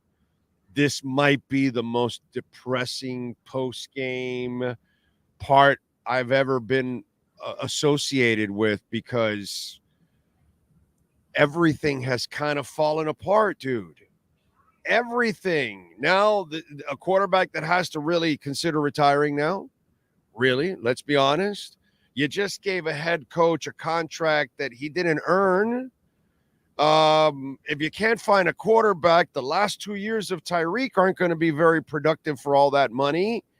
You have a whole bunch of old guys on this team this year. This is going to look bad for Greer, McKenzie, and Allen now. This is like in one moment, like this one injury just kind of leads to all kinds of negative things. It's like a domino effect. It's kind of really bad, dude. Yeah, well, you know what, Big O, it is, but you have to kind of take this sandwich one bite at a time, right? Tua is the big bite. Teron Armstead, Rob Jones, Raheem Mostert. There's a lot to digest here. You're 30-somethings. You know, it started with Shaq Barrett, then to OBJ, then to Teron, Raheem Mostert. That plan is kind of crumbling on you. But you can't be so fatalistic because it's going to drive you crazy. So I do agree with Mike McDaniel. You know, although you do wonder, is it safe for Tua to continue his career? Is it imminent that he's going to the IR at the very minimum? You have to kind of take this one step at a time and kind of compartmentalize all these problems, or else it's going to be this big avalanche of stuff with Seattle coming at you. So it's not easy. I understand that, but you've got to do the Tua thing and then the Armstead thing and the Rob Jones thing, and then see what you can do. See about maybe bringing in another quarterback. You know, Mike White was here. Ryan Tannehill is out there. I don't know, but you've got to take this one step at a time and not look at the whole picture, or else it's going to drive you crazy, Big O. What? I'm a fucking Dolphins fan. What do you mean drive me? I'm already there, bro. I know. I'm trying to bring you back. I'm trying to bring you back. No, that's it. Listen, nobody's a bigger Tua believer than I am. Yeah. Okay. He proved he ran into the guy. Yep. It wasn't this major hit, dude. Yep. You've been unconcussed for a year and a half now. Yep. And you got this concussed this easily. Your career is over. You are now, as a team, searching for a quarterback in the draft. You're now, Perk, you got some new homework now as a beat writer. Now you get to write about the quarterback next year because they're going to be drafting one. Because that's what the worst part about it is that after everything, Tua thinks he's a football player. He doesn't realize that he's like Marino and Montana and what's it called? Manning and Brady. And bro, you're just a quarterback. You're just a passer, bro. You're not a runner. You're not there to put shoulders into people. When did you see Marino put shoulders into people? Ever. When did Drew Brees put a shoulder into somebody? So after all these injuries, all these concussions, bro, you don't know how to slide? Like, yeah. He had the first down, right? Yeah. It was 4th and 4. He had the first down, or 4th and 3, 4th and 4, whatever it was. Yeah, he had the first down. He should have slid. I think that was where the leadership part of Tua got the best of him. That's where the heart got ahead of the head, because the head should have said, Tua, just get down. You got the first down, get down. But as you said, the heart said, you're a football player, lead this team. They need a spark. You've already thrown 3 interceptions, including a pick 6. You gotta get this thing back. And that's what we saw out there. You know what, Big O, and I understand your, everybody's emotion, and let's sit back and take this slow. I know it's easy to say he can't play anymore. He has to go on IR, blah, blah, blah, blah. Let's wait. You know what story I told? And you lived it. I think you were on the beat at that time. Were you on the beat for Ted Ginn? Yeah. Yep. Okay. So I was one of the morons. I don't know if you were one of them, but Ted Ginn, he's running out of bounds. He's avoiding contact. Well, guess who was the smart guy? Yeah. Guess who ended up playing like a 12-year career? Because if he listens to this idiot and says, oh, come on, Ted, get the extra 2 or 3 yards. Take on the hit. Because Marvin Harrison never took a hit. He slid. He sat down. He ran. He literally sat down. I want people to go look at those highlights. He literally sat down sometimes in the middle of the field. When he saw a hit, boom, he just come down. He wouldn't take a hit. And he had a Hall of Fame career. Why? Because he knew he wasn't a football player. He wasn't going to start hitting people and all that. Marvin Harrison was going to play a long time. Ted Ginn was smart. He was going to play a long time. Tua Tagovailoa, man, he's a smart guy. But when he gets on the football field, he makes these dumb decisions. Sad. Yeah, I wouldn't have extended him because of this, mainly because you didn't know whether he could stay healthy. He did it last year, but that was an anomaly. And I would have had him play this season. That wasn't a very popular opinion. That's not what turned out to happen. But let's not re-legislate that. That's in the past. Moving forward, I don't know what's going to happen. It's not a bright outlook from where we sit right now. You would have to think that it's going to be on the grim side as far as, you've got to search for a new quarterback next season. But again, let's take this one day at a time. I know that doesn't sell on podcasts. It doesn't sell in your business. It doesn't sell in my business. But it's logical. It's just there's no logic behind it, man. Unfortunately, there's no logic behind it at this point. You can try to sell the company line, but well, let me ask you this, Big O. If you were Chris Greer, Steve Ross, or Mike McDaniel, would you put Tua back onto the field this year if he got medical clearance? No, I would. I would. I would. I mean, this is football, and this is it's a rough and tumble league. It's the NFL. If he gets medical clearance and he wants to play, I'm putting him back out there because that's my best chance to win. And then we take up next year. But I'm still trying to win this year with this team that I put together, with this plan that I've constructed, with these contract extensions that I've awarded, whether they're justified or not. You've got to do your best to clean up this situation. I shouldn't call it a mess. It's a mess tonight on September 13th. I guess this morning, really. But let's wait and see what happens here. Let's not be fatalistic right now. Let's wait and see what happens. Again, it does look like it's going to be on the grim side, but let's wait and see. Okay, so the only thing I now that I'm thinking about it, you're right. You do have to bring him back. Yeah. But I'm thinking different than you are. I'm a cynical son of a bitch. I've been at it for a long time.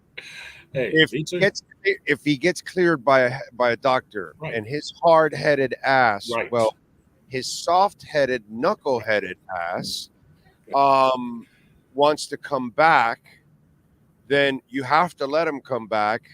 Yep. And you got to let him get concussed again, because you need him to retire in order for you to get cleared out of that contract and not pay as much in the guarantees. Because as long as he has to try to play, then you've got to pay. But if he wants to play himself into concussion zone, well, then go ahead. Then he comes back, and then on the next one, then he'll be forced to retire, and then that's how you'll be able to get out of some of the responsibility of that contract. So in an evil way, I think you actually have to follow your advice. It's a business. And I hate to be so cold and right. It's a business, Big O. I hate to be cold and calculating. Look at Cleveland. They're trying to get out of that Deshaun Watson deal. And if it comes through a lawsuit or, then we're out. It's a cold league. But that's kind of the way you have to let it play out. Plus, let's face it, from where you sit right now, Tua is your best chance to win. He's your best chance to get to the playoffs. I want to see what kind of growth Skylar Thompson has had. This is the exact situation that Mike McDaniel said he put Skylar and Mike White through in training camp, the stressful, traumatic situation. Let's see how Skylar responds. That believes that, right? You're not even saying that with a straight face, right? There's no part of you that believes anything that Skylar Thompson is capable of doing anything. Listen, Big O, listen. What Skylar has to do, all he has to do, Big O, is get the ball to Jalen Waddle and Tyreek Hill, right? That's pretty much what Tua did. Tua's better at it, but that's pretty much what he has to do, is get the ball into the hands of the playmakers and let them do the heavy lifting. Get it to HN, get it to Tyreek, get it to Waddle. Now, look, he's a backup quarterback. Here's what I've always said about the backup quarterbacks, Big O. What I want from them is to get me to 500 over a 4-week stretch. Any longer than that, you're going to be exposed. And I'm not looking at Skylar Thompson to win me these games. I'm looking at Tyreek to do more than his 111th, Jalen Waddle to do more than his 111th, Jalen Ramsey to do more than his 111th, Anthony Weaver, Mike McDaniel. Everybody's got to pitch in and do more, because Skylar is not as good as Tua. You've got to do more. This is not on Skylar. It's on Skylar not to lose the game. It's on everybody else to win the game. And that's what I think is the case for pretty much every backup quarterback in the NFL. I mean, maybe Tyrod Taylor or somebody could get you do something a little unexpected, but most of these guys have not been starters. They don't have experience. Everybody else has to get you over the hump. They can't lose the game for you. Others have to win the game for you. I have to ask you this question because Furones is coming up next. And Furones, I love you. I know you're watching, but you're a little young for me to ask this question. You got to have a little perspective. You got to have a little age. Okay? Yep. Mike McDaniel, he looks different, but he's kind of the same dude. I've seen this guy before, except this guy that I used to know, he used to leave a pair of tickets for Elvis every time. But he had an exciting offense. He was a colorful character. People liked him. When push came to shove, his teams got shoved. Yep.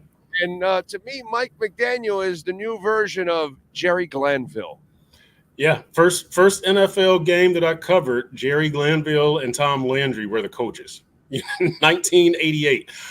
Yeah, look, Big O, that's been my big contention with this team is that last season 1-6 against playoff teams, the 2 years under McDaniel 3-12 against playoff teams, and last year while going 1-6 against the playoff teams, the average score of those games was 32-16. I don't know what's more outrageous, allowing 32 or only scoring 16. I think it's only scoring 16 because you're an offensive team. That's your identity. And yeah, this has been a big criticism of mine about Mike McDaniel and about this offense is that it's good against the non-playoff teams, but the playoff teams figure out a way. The playoff teams know if we can really focus on shutting down Tyreek Hill, this offense can't score. It can't score. Jalen Waddle can't beat you. And Durham Smythe can't beat you. Raheem Mostert and Devon Achane can't beat you. They can put up 100-yard games and they can score 2 touchdowns, but they're not going to add up to 4 touchdowns, 28 points, 31 points, and beat you. And that's been my big thing with this offense. It doesn't come through against the big boys, and that's what we saw again tonight. Yeah, and by the way, because I told a lot of people confused, oh, well, if you lose this game and you play a good game, you still have the whole season. I said, no, you got to win this game because you look at the last 3 years, it's really a 7-game season. And what I mean by that is you only play 7 playoff teams. Yep. You went 1-6 last year. You went 2-5 the year before that and 2-5 the year before that. Yep. So that's all you need to know is, what do you do in those 7 games against playoff teams? Oh, that's what you do? Well, that's what you're going to do in the playoffs right there. Right. If you get there, we now know you're 1-6 or 2-5, 2-5, and now you're 0-1 already. So you're well on your way. So that's kind of the knock out of this. I'll ask Furones, and I'll ask you, and we'll wrap it up with this. I know when Eric Spoelstra's got his back against the wall and somebody's injured and somebody's out or whatever, he still can outcoach somebody. He can still overcome adversity. I've never seen that with Mike McDaniel. What tells you that he is a good enough coach to coach out of adversity? Nothing. And this is what I have to see from Mike McDaniel. As a matter of fact, you can ask Furones this. I sent Furones and Dave Hyde a text during the game, and I said, you know what? It's coming up very soon to the day where I have to write the column, is Mike McDaniel being outcoached in these games? Because you've got the talent. There's no excuse for you to get pummeled like this. I mean, if you're losing close games, okay, but you're getting pummeled. And here's the other thing, Big O, is that they've got to have another way to win games, right? So I've always said, watching the NBA, for instance, how quickly can you get to your B game?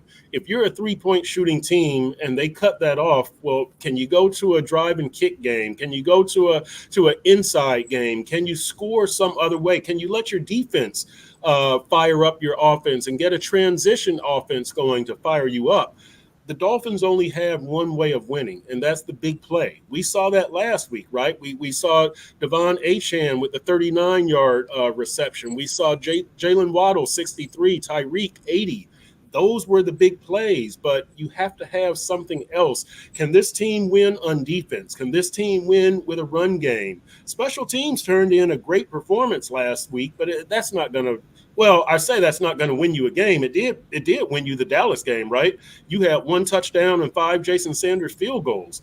You've got to be able to win a game some other way, and I don't see that often enough with the Dolphins. That gets to both coaching and design of the team. This is a Greer, Mike McDaniel problem. It's why I get pissed off at people who rip Liam Eichenberg, because Liam gives a damn. Liam is doing his best. It's not his fault. He's a converted tackle. They don't value interior offensive line, and so you're in the position that you're in, and Liam becomes the scapegoat. This is a Mike McDaniel problem. This is a Chris Greer problem. This is their design. And so when we're looking at this team right now, Big O, now look, when you're without your quarterback and possibly without your star left tackle, that's serious. Those are serious hurdles to overcome. Right. But how else can you win? Can you do something with Jalen Ramsey and Jalen Phillips and Zach Sealer and Jordan Poyer? Can you drum something up? Like, you have all this talent. Put it to work. Like, get it to win some games for you. Get it to keep you close and let Jason Sanders be the closer. Something, Big O. We've got to see something aside from this big play offense winning games for the Dolphins. My pain. Ready? Yep. 5-bet parlay. Oh, no. James Cook, anytime touchdown. Yep. Did I get it? Got it. In big way. In a big way. Ray Davis, over 7.5 yards rushing. Did I get it? Yeah. Okay. Tua Tagovailoa, over 4.5 yards rushing. Yep. Did I get it? Got that. James Cook, over 60.5 yards rushing. Damn. Did I get that? Almost got that on one run. Right, almost on one run, but I did get it, right? You got it. Oh, yeah, you got that. The only thing I needed was an anytime touchdown from Jonnu Smith. Oh, no. That's 5,000, bro. It was plus 5,000. Oh, man. You know what, man? I'm waiting for that tight end touchdown, too. I am waiting, Big O. I am waiting for that. I thought Jonnu, I thought that, Hill. He overthrew Hill. Yeah. Yep. Julian was open, dude. He did. He did. Yep. And Tua was not sharp either before the injury. He actually had some bad throws too. Correct. Wow, Big O. Wow. That's a heartbreaker right there. You know how much Bitcoin I was getting ready to buy tonight? Yeah. I bet you were. Oh, man. All right, Rick, what are you working on the Sentinel so folks can check you out, my man? Well, you know what? I'm writing a column tomorrow. I haven't really decided what I'm going to write yet. I've got to get with Dave Hyde. It might be big picture and looking at this team until the bye. It might be looking at the plan of the 30-somethings. It might be something Tua related. It might be looking at how they can win games. But, listen. It's not, the last one, bro, don't even bother with that one, bro. They got to come up with something, Big O. They got to come up with something. So it's I'll write something. I'll sleep on it. Boy, I will say this, Big O. You know, in the locker room, all the players were saying that Tua was in good spirits, that he talked to a lot of the players. They talked to him, and he seemed to be in good spirits. That means nothing as far as, head trauma and not going on IR or anything like that. But I know that's the fencing posture. That was the scare. We all saw that right away. I know we all saw that right away. So I would think this is a multi-week injury just to be on the safe side, right? Just to even for appearances. But who knows? It's the NFL. Who knows? He could be back in 2 weeks. But I know. Thank God I'm going to 2 concerts in Seattle next week. Oh, no joke. Nice, man. All right, text me, man. Maybe we can hang out. I'll be there. But I'll definitely text you guys. But yes, do that, man. I pull in on Thursday. I'm actually flying out Thursday. So. Oh, nice. Well, Dolphins fans, I don't know what to tell you, man. This is a kick in the stomach. I know it, but small bites of this sandwich, small bites of this 16 more weeks left in this sandwich. Take small bites. You don't have to bite off 7 weeks tonight. Let's see what happens with Tua day by day. It's probably going to be a multi-week absence. But again, if Skyler can get you to 2-2 over a 4-game stretch, after that, every backup, I know, Big O, every backup gets exposed after that. But again, everybody's got to do their – Skyler just can't lose the game for you. He's not going to win it. Everybody else has to win it for you. Where are you doing your stand-up comedy? Where are you I'm going to go do it in North Bay Village at my condo. I'm going to go practice. Then I'll bring it back to Miami Gardens. Follow him on Twitter at Chris Perk. Chris, as always, you're a stud, my brother. Thank you. We'll catch up next week. All good, Big O. All right, there you go. Chris Perkins, EJD Construction. Call my guy, Eric, 305-433-4843. Fully insured, liability and workers' comp. So that way, when you hire somebody, you want to make sure they're fully insured. That way, if anybody gets hurt on your property, you're not going to get sued. They use Shell Construction in-house. That's how they keep their costs down. So call them, free consultation, 305-433-4843 for ejdconstruction.com. You've been listening to the ejdconstruction.com Miami Dolphins post-game report with the Sun Sentinel's Chris Perkins. For additions, home remodeling, and custom work, call Eric at 305-433-4843. ejdconstruction.com is the custom home builder and contractor you can trust. 305-433-4843. All right. Now let's go with my man David Furones and our Welt and Realm Miami Dolphins report. All rise, football fans, as the Welt and Realm Miami Dolphins report with David Furones is in session.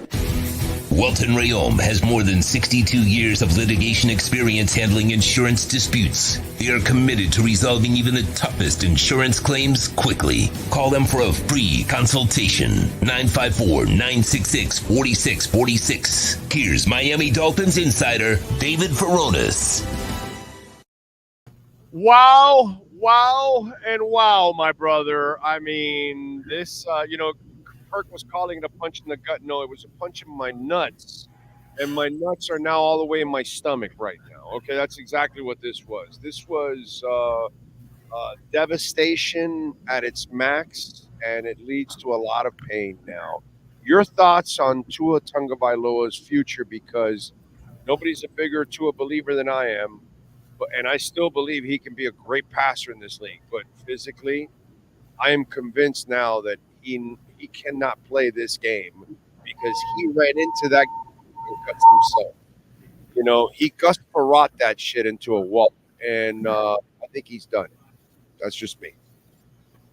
Well, Big O, my first thought was, when are you finally going to finish up with that segment with Perk? I'm waiting all night here to join the show. But yes, on a serious note, then for Tua Tagovailoa, I don't think you need to go to the extremes of. First of all, it's going to be his decision to make, and he'll let the concussion protocol play out. Once he eventually gets cleared and his mind is in a state to bring those topics back up, he did back in 2022 between the 2022 and 23 seasons contemplate retirement. He admitted to it before finally coming back and then playing last year, and he went through a full season healthy, got the contract, and he may have to have those discussions with his family, and it will be a talking point throughout, but right now it would all just be speculation. It's ultimately going to be his decision and what he wants to do once he is in the frame of mind to be able to think about those things. Well, what do you think? I would say if he wants to continue playing football, once he clears protocol, then go for it. He did make it through a full season healthy, and then it kind of pushed everything sort of from the previous year to the back burner in everyone's minds. Once you see someone get through the season healthy, especially when he's had so many injury concerns over his career, then you don't really think about it as much. Now, of course, it's right back at the forefront, but I think you knew at some point if he was going to play 10 years, 15 years, at some point there was going to be something else. There was going to be another instance. It's just the way the game of football is. Now it just happened to happen 2 years later. So it is a little bit of a proximity from the last few instances. It hasn't been too much time to sort of get away from it, but you knew it was going to happen at some point. And if he wants to play, then yeah, I would say go ahead and keep going for it. Now, if you have multiple concussions again in another season, then that's where it really starts getting tricky. Yeah, as I told Perk, I think I wouldn't want him to come back if I'm his family. If I would tell him to retire. I think he needs to retire. But if you're the Dolphins, you need him to retire so you can try to get out of it. Do we have any idea how much the Dolphins have protected themselves from this in their contract?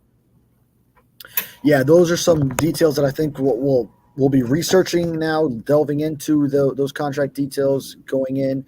I'm going to have to reread everything, the numerous details that were in that contract now to verify. But it's something that, like you said, at the forefront, it would be a majority of it would just land on his willingness. He gets that guaranteed money in the coming years based on the pro rate of what it is the next several seasons before then there starts to be an out going into, I believe it's 2027 and then into 2028, which would be the final year as he's signed. But as long as he wants to play, then he's going to be guaranteed the money in that contract.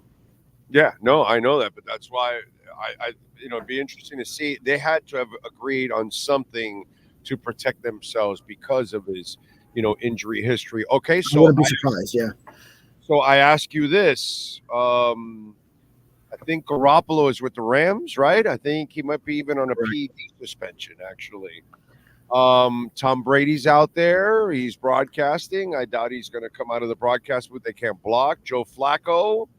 What do you do? Because I don't believe in Skylar Thompson. I don't think Skylar Thompson can win you a game, barely win you a game, overall, much less keep even 500 or be even competitive. So what do you do if you're the Dolphins? Yeah, there are options. Garoppolo makes sense system-wise because he's been in the 49ers system. Mike McDaniel was over there before he came to Miami. So there would be a lot of similarities there. Ryan Tannehill is a name that's going to get thrown out by a lot of fans, but I don't see that as a system fit. I already see you rolling your eyes, and not with this offense. Yeah, he can't play. Yeah. He doesn't have the skill set to play here, bro. He doesn't have the accuracy for that. But Garoppolo's Garoppolo would be a fit. Yeah. Flacco could be interesting. He just was in a similar situation. Now, I think you don't rush to make any move yet. You gauge the severity of this. You'll probably go into next week with Skylar Thompson before rushing to any move. Yeah, I would just play Skylar Thompson in Seattle week 3, coming off the mini bye here now. And then because I feel like Perk was saying, I mean, if let's say it's 3 weeks for Tua, Skylar could get you through. All right, at Seattle will be tough, but then you're home against Tennessee on a Monday night. Yeah, that brings back memories of last year.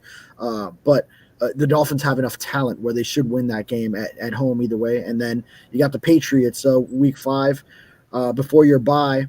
Skylar Thompson will get you at least one, and I'd be hopeful for 2 that he could get you in that stretch, and then it takes you right into the week 6 bye, and then maybe by then Tua's back and he is feeling good. So you're really selling to those readers to keep reading your writing, right? Is that what you're doing here, or something? I mean, keep in mind, Skylar Thompson, he's improved since his rookie year. He got them. Now, I'm not going to go point to that playoff clincher against the Jets. That was an ugly 11-6 game. And now he did go toe-to-toe with the Bills once he got to the playoffs. And even that performance, he was completing 40% passes. Josh Allen kept the Dolphins in the game with his turnovers and the short fields that created. But he is a better quarterback than that, and he won that competition over Mike White this training camp and preseason, and showed some signs in that final preseason game when he ultimately distanced himself and came in as the backup and outperformed White against the Buccaneers. So unless you put him in and Seattle, it's just a total mess, and then you immediately have to make a move before that Monday night game. But I give him that week 3 start in Seattle at least. I can't wait to be in Seattle to see how he responds with the 12th man and those people going absolutely out of their minds. That's not – I don't know how that one's going to work out, bro. I got to tell you. That one is he has some experience in raucous environments like Buffalo in the playoffs, so at least he's seen that. Yes, I know the 12th man is a behemoth over there, but he's been in a big game NFL environment. Okay, so I asked Perk this. I will ask you this. And Perk was brutally honest on this. What makes you think that McDaniel can coach you out of this? Because I haven't seen anything to prove that. In fact, he was terrible today, bro. I mean, he was absolutely brutal from the beginning. To put Chosen and Dubose in those situations in a game like this, that is such bad coaching.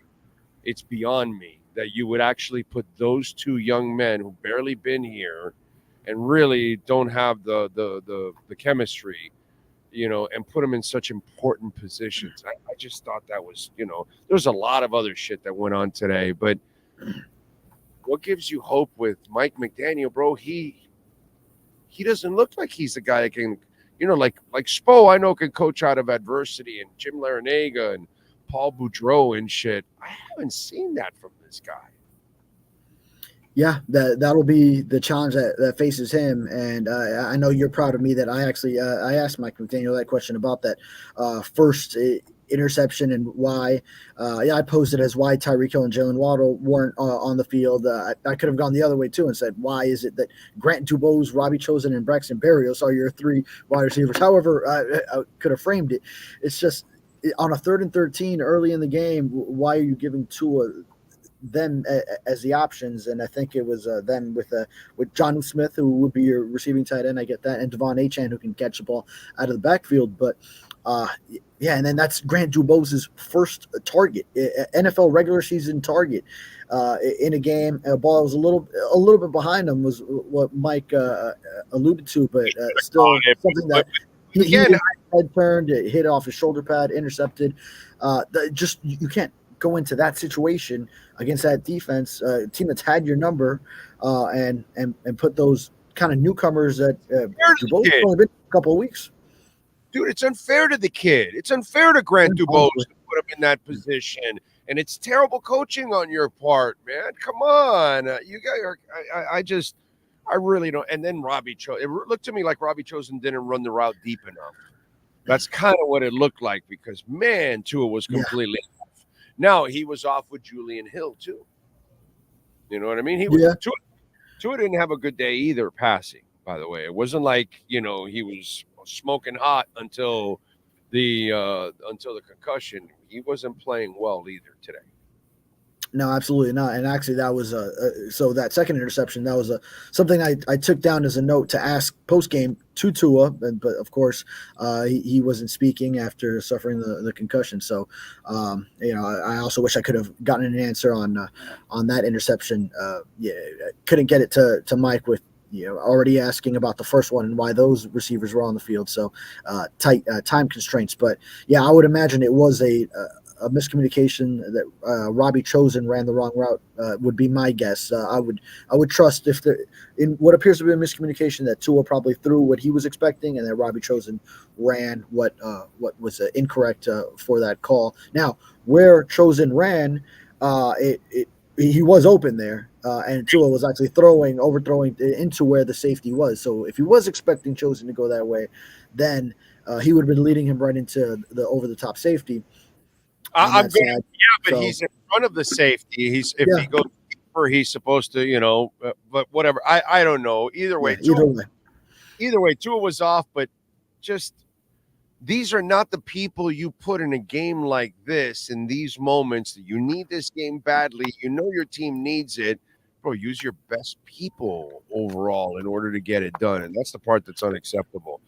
All right, Doggy, what do you got going on in the Sentinel so folks can check you out, my friends? Yeah, well, now it's going to be all Tua all the time, following up on this latest concussion and now the aftermath and what this means. So we have another Zoom with Mike McDaniel tomorrow to follow up on this game. So Oh, great! You get a lot of ums. ums and Mhm.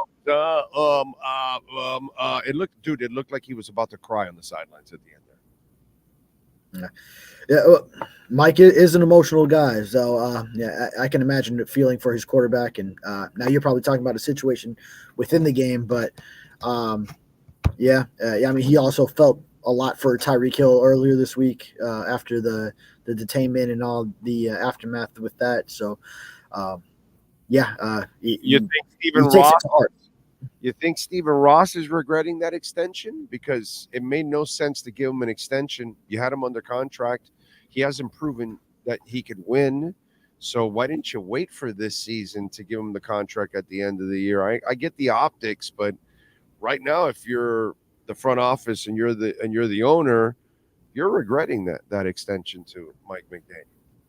I never thought it was necessarily necessary to do it right now before this season. Just Not at all. But you're really tied now, if you're the Dolphins, to really this whole roster. Now, Tua, if he, we answered these bigger picture questions about the concussion and the decision he has ahead of him. But assuming he does want to play and he comes back from this, doesn't contemplate retirement over it, then yeah, you're tied to Tua, Tyreek Hill, Jalen Ramsey, Jalen Waddle, Mike McDaniel as coach. You are tied to this core now for the foreseeable future. So it's and Robert Jones is freaking brutal, dude.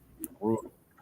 Wow. Yeah, he got manhandled by Ed Oliver on that 1 4th down sack, and by the way, Eichenberg that he hurt his shoulder. Yeah, Eichenberg really hasn't been bad the first 2 weeks. No, yeah, he's been solid, and like Perk was mentioning, he's a guy who just it's important to him, and then also just I think you saw some of why the coaches truly believed in him and thought that he had put together a strong camp, and I know a lot of people probably laughed when Mike McDaniel was saying that he earned to have the final preseason game off, and because he earned that starting job, and the way Chris Greer talked about how others are more concerned about the offensive line than he is. Well, right now, yeah, certainly. But as far as in Eichenberg's case, who I think is at the heart of a lot of the fan criticism, then he has been okay in his spot. Yeah, he has. All right, follow him on Twitter at David Furones _. David, as always, thank you, my brother. Have a great night and drive safely, man. Yes, sir. Thank you. You got it. And don't forget to call our friends at Welt and Rayom, folks. They do it all. They can help you out. If you're dealing with bankruptcy issues, property damage, condo damage, criminal defense, business owner claims, commercial litigation, call Jeff Welt and Daniel Rayom. Personal injury, the consultation's completely free. 954-966-4646.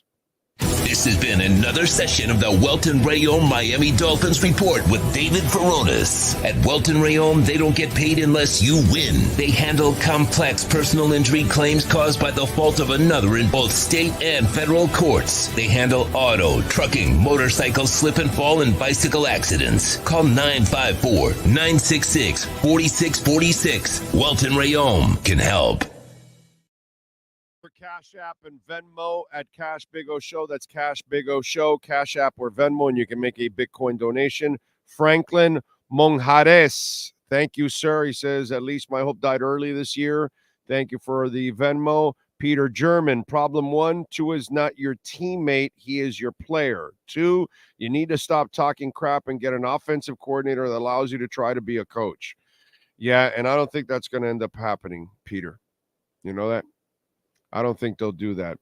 On Cash App, let's see. Carlos, thank you, sir. For Mike is not the answer and Miami is not ready. Yes, sir, Carlos. You are correct. I can't disagree with that, my friend. Can't disagree with that. What do we got on the super chats there? Alec Blanco, Big O, want your opinion. Until Ross gets rid of Greer and blows up this whole thing again, we are going nowhere. This season's over. I know I'm going to get the whole Greer, Allen, and McKenzie thing now, and along with Ross, and people are going to be against Ross, they're going to be against the front office, and obviously Tua. I think this is a last straw with Tua, unfortunately. Even me, I'm the Tua guy, and he's too fragile. You can't run into somebody like he did and get concussed that easily. So, yeah, no, this is bad for everybody, bro. This is really, really bad for everybody. It sucks. Up next, Cy Love All. Thank you, sir. McDaniel is Forrest effing Gump. Absolute joke. Yeah, he doesn't give you any kind of confidence that he's the guy. You know, when Paul Maurice is there, you have the confidence that he's the guy. When Spo or what's it called, Larinaga, you see it. Even Cristobal is the guy in everything. The only thing is game day. But Cristobal handles the controversies and all that kind of stuff. He delivers it. You know, there's no ums and all that. There's with Mario, there's effing conviction on everything he says. At least I give him credit. He is well prepared. He is stoic. There's nothing stoic about Mike McDaniel. He looks like a high school stoner out there on the podium. We just got to be honest. He looks like he belongs on Fast Times or Richmond High more than he belongs in the NFL. Spo, stoic. Larinaga, stoic. Paul Boudreau, stoic. This guy, and in these kind of moments, he looks terrible in these moments because he's just not built for this. He's too emotional, too much of a nice guy.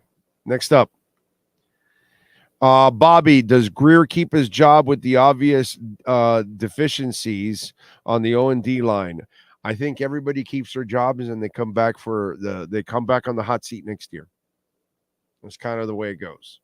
It's either that, if they do fire McDaniel at the end of the year, then that'll be hard for the front office, because I have to be honest, as much as I like the three guys, I don't know how they're going to be allowed to keep a third coach. Now, here's one thing that I'm going to defend the front office on. This team had enough talent to win today. Now, Tua did something that he wasn't supposed to, and that's why you lost. But you weren't going to really win the game. It wasn't looking like that. You weren't coaching your way out of it. And that's kind of, the problem there. I think the front office is giving you enough talent, but I don't trust the coach. So they might have hired the wrong coach again. And that's a problem, because that's your job as a front office, to hire the right coach. And right now, Mike McDaniel does not look like the right coach. Next up, Jarrell Exposito, Big O. I've been a fan of this team since I was born, and I'm used to their constant disappointment, but the way my hope in this team was just shredded to pieces in a matter of 3 hours has to be some kind of record. No, Jarrell, brother, the level of depression that I have for this shit is unheard of. Unheard of. And by the way, Sean, there's no way I make it at 10 a.m. tomorrow. Next up, go ahead. Marcus Cerna Murias. As much as I love Tua, these decisions are just selfish. He didn't care about the team or this. No, don't say that, Mauricio. He's just a knucklehead in those moments, and he blinds himself, and he's trying to do whatever he can. That's all it is. That dude doesn't have a selfish bone in his body. He's a good person, bro. He just gets crazy and dumb in those moments. And he doesn't understand that he can't do that shit. That's all. I'm not doing that to Tua. Tua's a good person, bro. He just doesn't know how to take care of his body. Next up, and thank you, Mauricio. Johnny Pope, McDaniel got way too stoned before this one, Big O. Well, did you see him exhale? Show me the video. Been dying to get that one. Or he's permanently stoned. Next up, it's terrible. King Mac, Tua is this generation Sam Bradford, Cam, or Shador? I like Shador, man. Shador's got some accuracy, but, well, you know what? This could be the tanking season that we didn't have last time. All right, next up. God, can you imagine if this ends up being like a tanko? It could end up, if he doesn't come back, technically it'll be a tanking year. Ironic, the guy Tua bumped into was DeMar Hamlin. Oh, you know what? I didn't even think about. Is that true? Wow. Oh, I didn't realize that. I didn't even look at that. Man of 1,005 holes. Wow, that's a good one. I did not realize that. Jesus, the irony there. Wow. All right, next up. Jensen Zelaya. Who should we draft next for QB? I don't know, man. I wasn't even thinking about that right now. Let me watch everybody. Now I'm going to be watching all the quarterbacks now every Saturday. So I don't know. Shador, Cam, the Nebraska kid. I don't know. There's a few of them. So we'll see. Although the Nebraska kid's like a freshman or some shit or a sophomore, so I don't think he's coming out. But yeah, we'll see. We'll see what's going on. Next up, Mishan LeBron or Lebroni. Thank you, sir, for the love in the super chat. Very nice of you. Ant and War. No, Ant and Wa 2. Soft cap in game like Josh Wiley doing this year. Soft cap in game like Josh Wiley doing this year. I'm sorry, Sean, do you know what that means? Oh, okay, you're also, but thank you for the super chat, sir. I'm not exactly sure. I could not decipher that one. Next up, Matt O'Lear, thank you for the love in the super chat. You can have all the speed in the world and the skill positions, but you can't utilize it if you can't block. Football is still won and lost in the trenches. How can Greer and McDaniel not understand that? You got to blame it on Greer, McKenzie, and Allen for sure. But it's the arrogance of McDaniel and his staff that they can coach up the people in the middle and they don't want to pay their guards and their tackle and their centers. So that's kind of what it is. Next up, Peter Finfen, thank you again, because this is your second one, I believe. Keep Allen and McKenzie. Greer is the problem. Well, I don't know about that. I don't know what the decisions are. I don't know those decisions behind the scenes. Who made what decision? So I think it'll be a package deal if they do it. So I'm just saying. I still think nobody gets fired. I think they all survive one more year on the hot seat year. So let's see what happens because they've got all this money tied up and all that. So maybe they do one more year. I just kind of get that feeling. I told you this since last year that if things don't go well, it'll become the hot seat year and then next year, unless this thing goes completely Cam Cameron the rest of the way, then anything can happen. There's no doubt about that. Next up,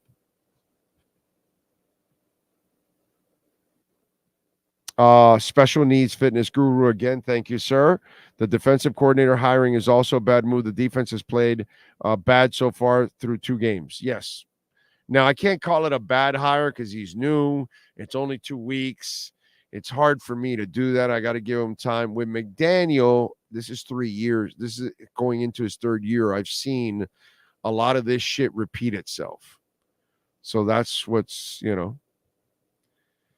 Marcel, by the way, Marcel Louis Jacques says, I'm not saying he's going to retire, but this is his 4th diagnosed concussion in 5 years, dating back to Alabama. He and his family discussed retirement last offseason, a conversation mostly driven by his mother. Protocol is not 10 days. There's no time limit attached. That'll defeat the purpose. Okay. Next up on the super chat. I wanted to ask you something about the defense. Yes. You know how many total yards the Buffalo Bills had? How much? 247. Not much? No. Not much. Yeah. They had 247 total yards.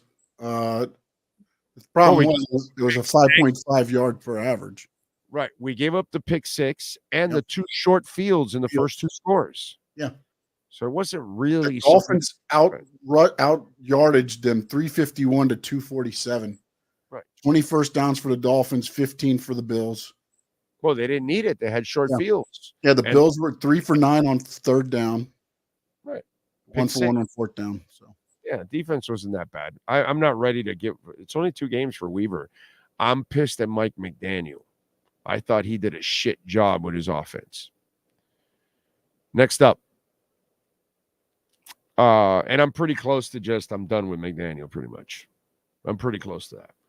Couple more games and I'll tell you I'm pretty much done with McDaniel because I'm tired of his shit, pretty much. He's got a nice mind for the offense, but he ain't shit as a head coach. And he just gives me this soft impression, sorry. Golf franchise, thank you, sir. The last Dolphin QB to win a playoff game in the past 24 years was Jay Fiedler in 2000. Time to rebuild. I thought that's what they were doing for the last 24 years is rebuilding. All right, next up. We're always rebuilding. Miami 305. Glad Tua Scissorhands got his money and retire now. Did he send that earlier? So he sent that twice? Well, thank you, Miami 305. We read it the first time, my brother, but thank you again. Johnny Pope, McDaniel kissed Tua's head like a little baby. Next up, Kopitar 1132, sick of dollar store philosophy BS from McDaniel. Philosophically, he is full of dollar store bullshit. Yeah. And it's because he sits there and he thinks about what he has to say, and that's why all the ums and uhs and all that shit. Next up. Frankie Fresco, do you see Tua calling it quit? I think he calls it quits now, Frankie. I think he talks with his family, and I think we get an announcement in the next week or two here where he says, yeah, I've decided to retire. Yeah. I don't think it's smart for him to come back. Did you watch it? He ran into somebody and got concussed. That's the weakest concussion you can have. Can you imagine if somebody unloaded on him and his fingers went like this? That was scary shit, dude. He's done. How are you going to play football at the NFL level and you can't take any hits? That's impossible. It's stupid. It's ignorant. Tua Tagovailoa, look, man, I was the guy that defended him throughout all those other concussions and said, no, this is what he has to do. But he can't do it anymore. I said it, Frankie, back then. Don't hold on to the ball. Get rid of it. Don't take hits. Don't do any of that. He can't do that. He's proven it over and over and over again. For him to do what he did tonight, I don't mean anything bad by this, okay? But how can you be that stupid? Seriously. How can you be that stupid in that moment? After everything you've been through, your body cannot take a pounding, and you're going to run into somebody after you already got the first down? Quarterbacks make a living learning how to slide after the first down. All he had to do was slide, dude. Slide. And he can't do that? That's pathetic. So, Frankie, he can't stay healthy. He refuses to play the game the way he has to play the game. And now he's crossed the threshold.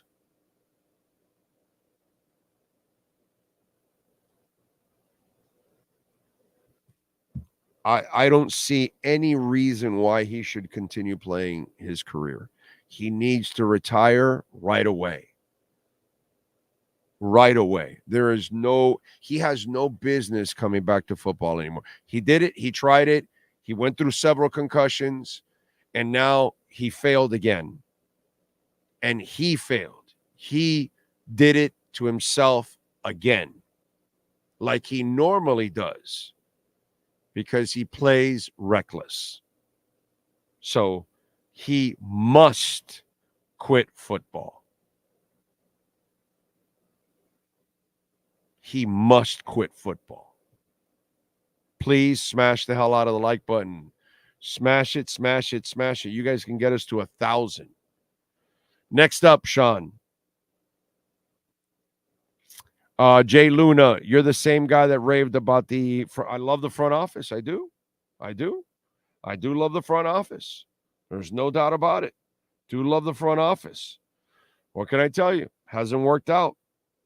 And they got a chance to hire 2 coaches, and they have swung and missed on the 2 coaches. And then they swung and missed on the quarterback now. It's hard to survive that shit. I know. I gave them the benefit of the doubt on everything. And I like Tua as a passer. I was always afraid of his injury history, but hey, if he can take care of himself, but he can't. So that's how it goes, man. It is what it is. What are you going to do? Christopher De La Cruz, thank you for the Cash App. Tua is gone. Does Mac Jones look like an option? Oh, God. Mac Jones. Damn, dude. That hurts. Mac Jones. Next up. Devin Jordan, Big O. I hope the front office had an injury clause in the cut. But they better. They better, because that will be big and they can save themselves some money.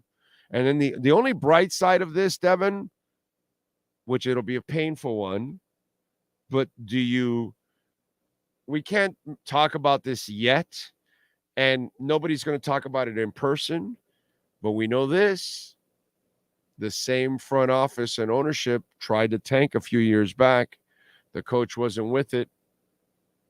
Does this one, hey, Mike, we need you to lose the rest of the games the rest of the way. We need to get a quarterback. So does Mike follow protocol that Flo wasn't willing to follow? Should you tank now? There's no reason to go out and kill yourself to win 6 games and kill your draft capital. Right? Right? Can we all agree on that? Do you really get anywhere winning games without, if you don't have a healthy Tua and you can't block for him anyway, so you're going to kill the kid anyway. That's the discussion we're going to have. And that's the discussion they're going to have in the front office with Mike McDaniel. Like, you're not the coach to get us out of this, so we need to tank here. We need to tank, bro. Got to get another quarterback and get it right away. You just can't keep waiting. And winning 6 games and getting the 14th pick and not being able to get the quarterback, that's not a plan. I've been there. You have too, as Dolphin fans. I'm not in for 6 games. I'd rather you stay with your 1 win for the rest of the season. I'd rather have a 1-16 season and have a top 3 pick. Get me a quarterback. Garoppolo is with the Rams, sir. I believe he's a backup in the Rams, and you've got to trade for him. Okay? And I don't know if they're going to trade him also. But, yeah, he's there. So, yeah, what's next? Anonymous, $167 million injury guarantee into his contract extension. Let's hope so. Let's hope that the guarantee is in there. Let's go.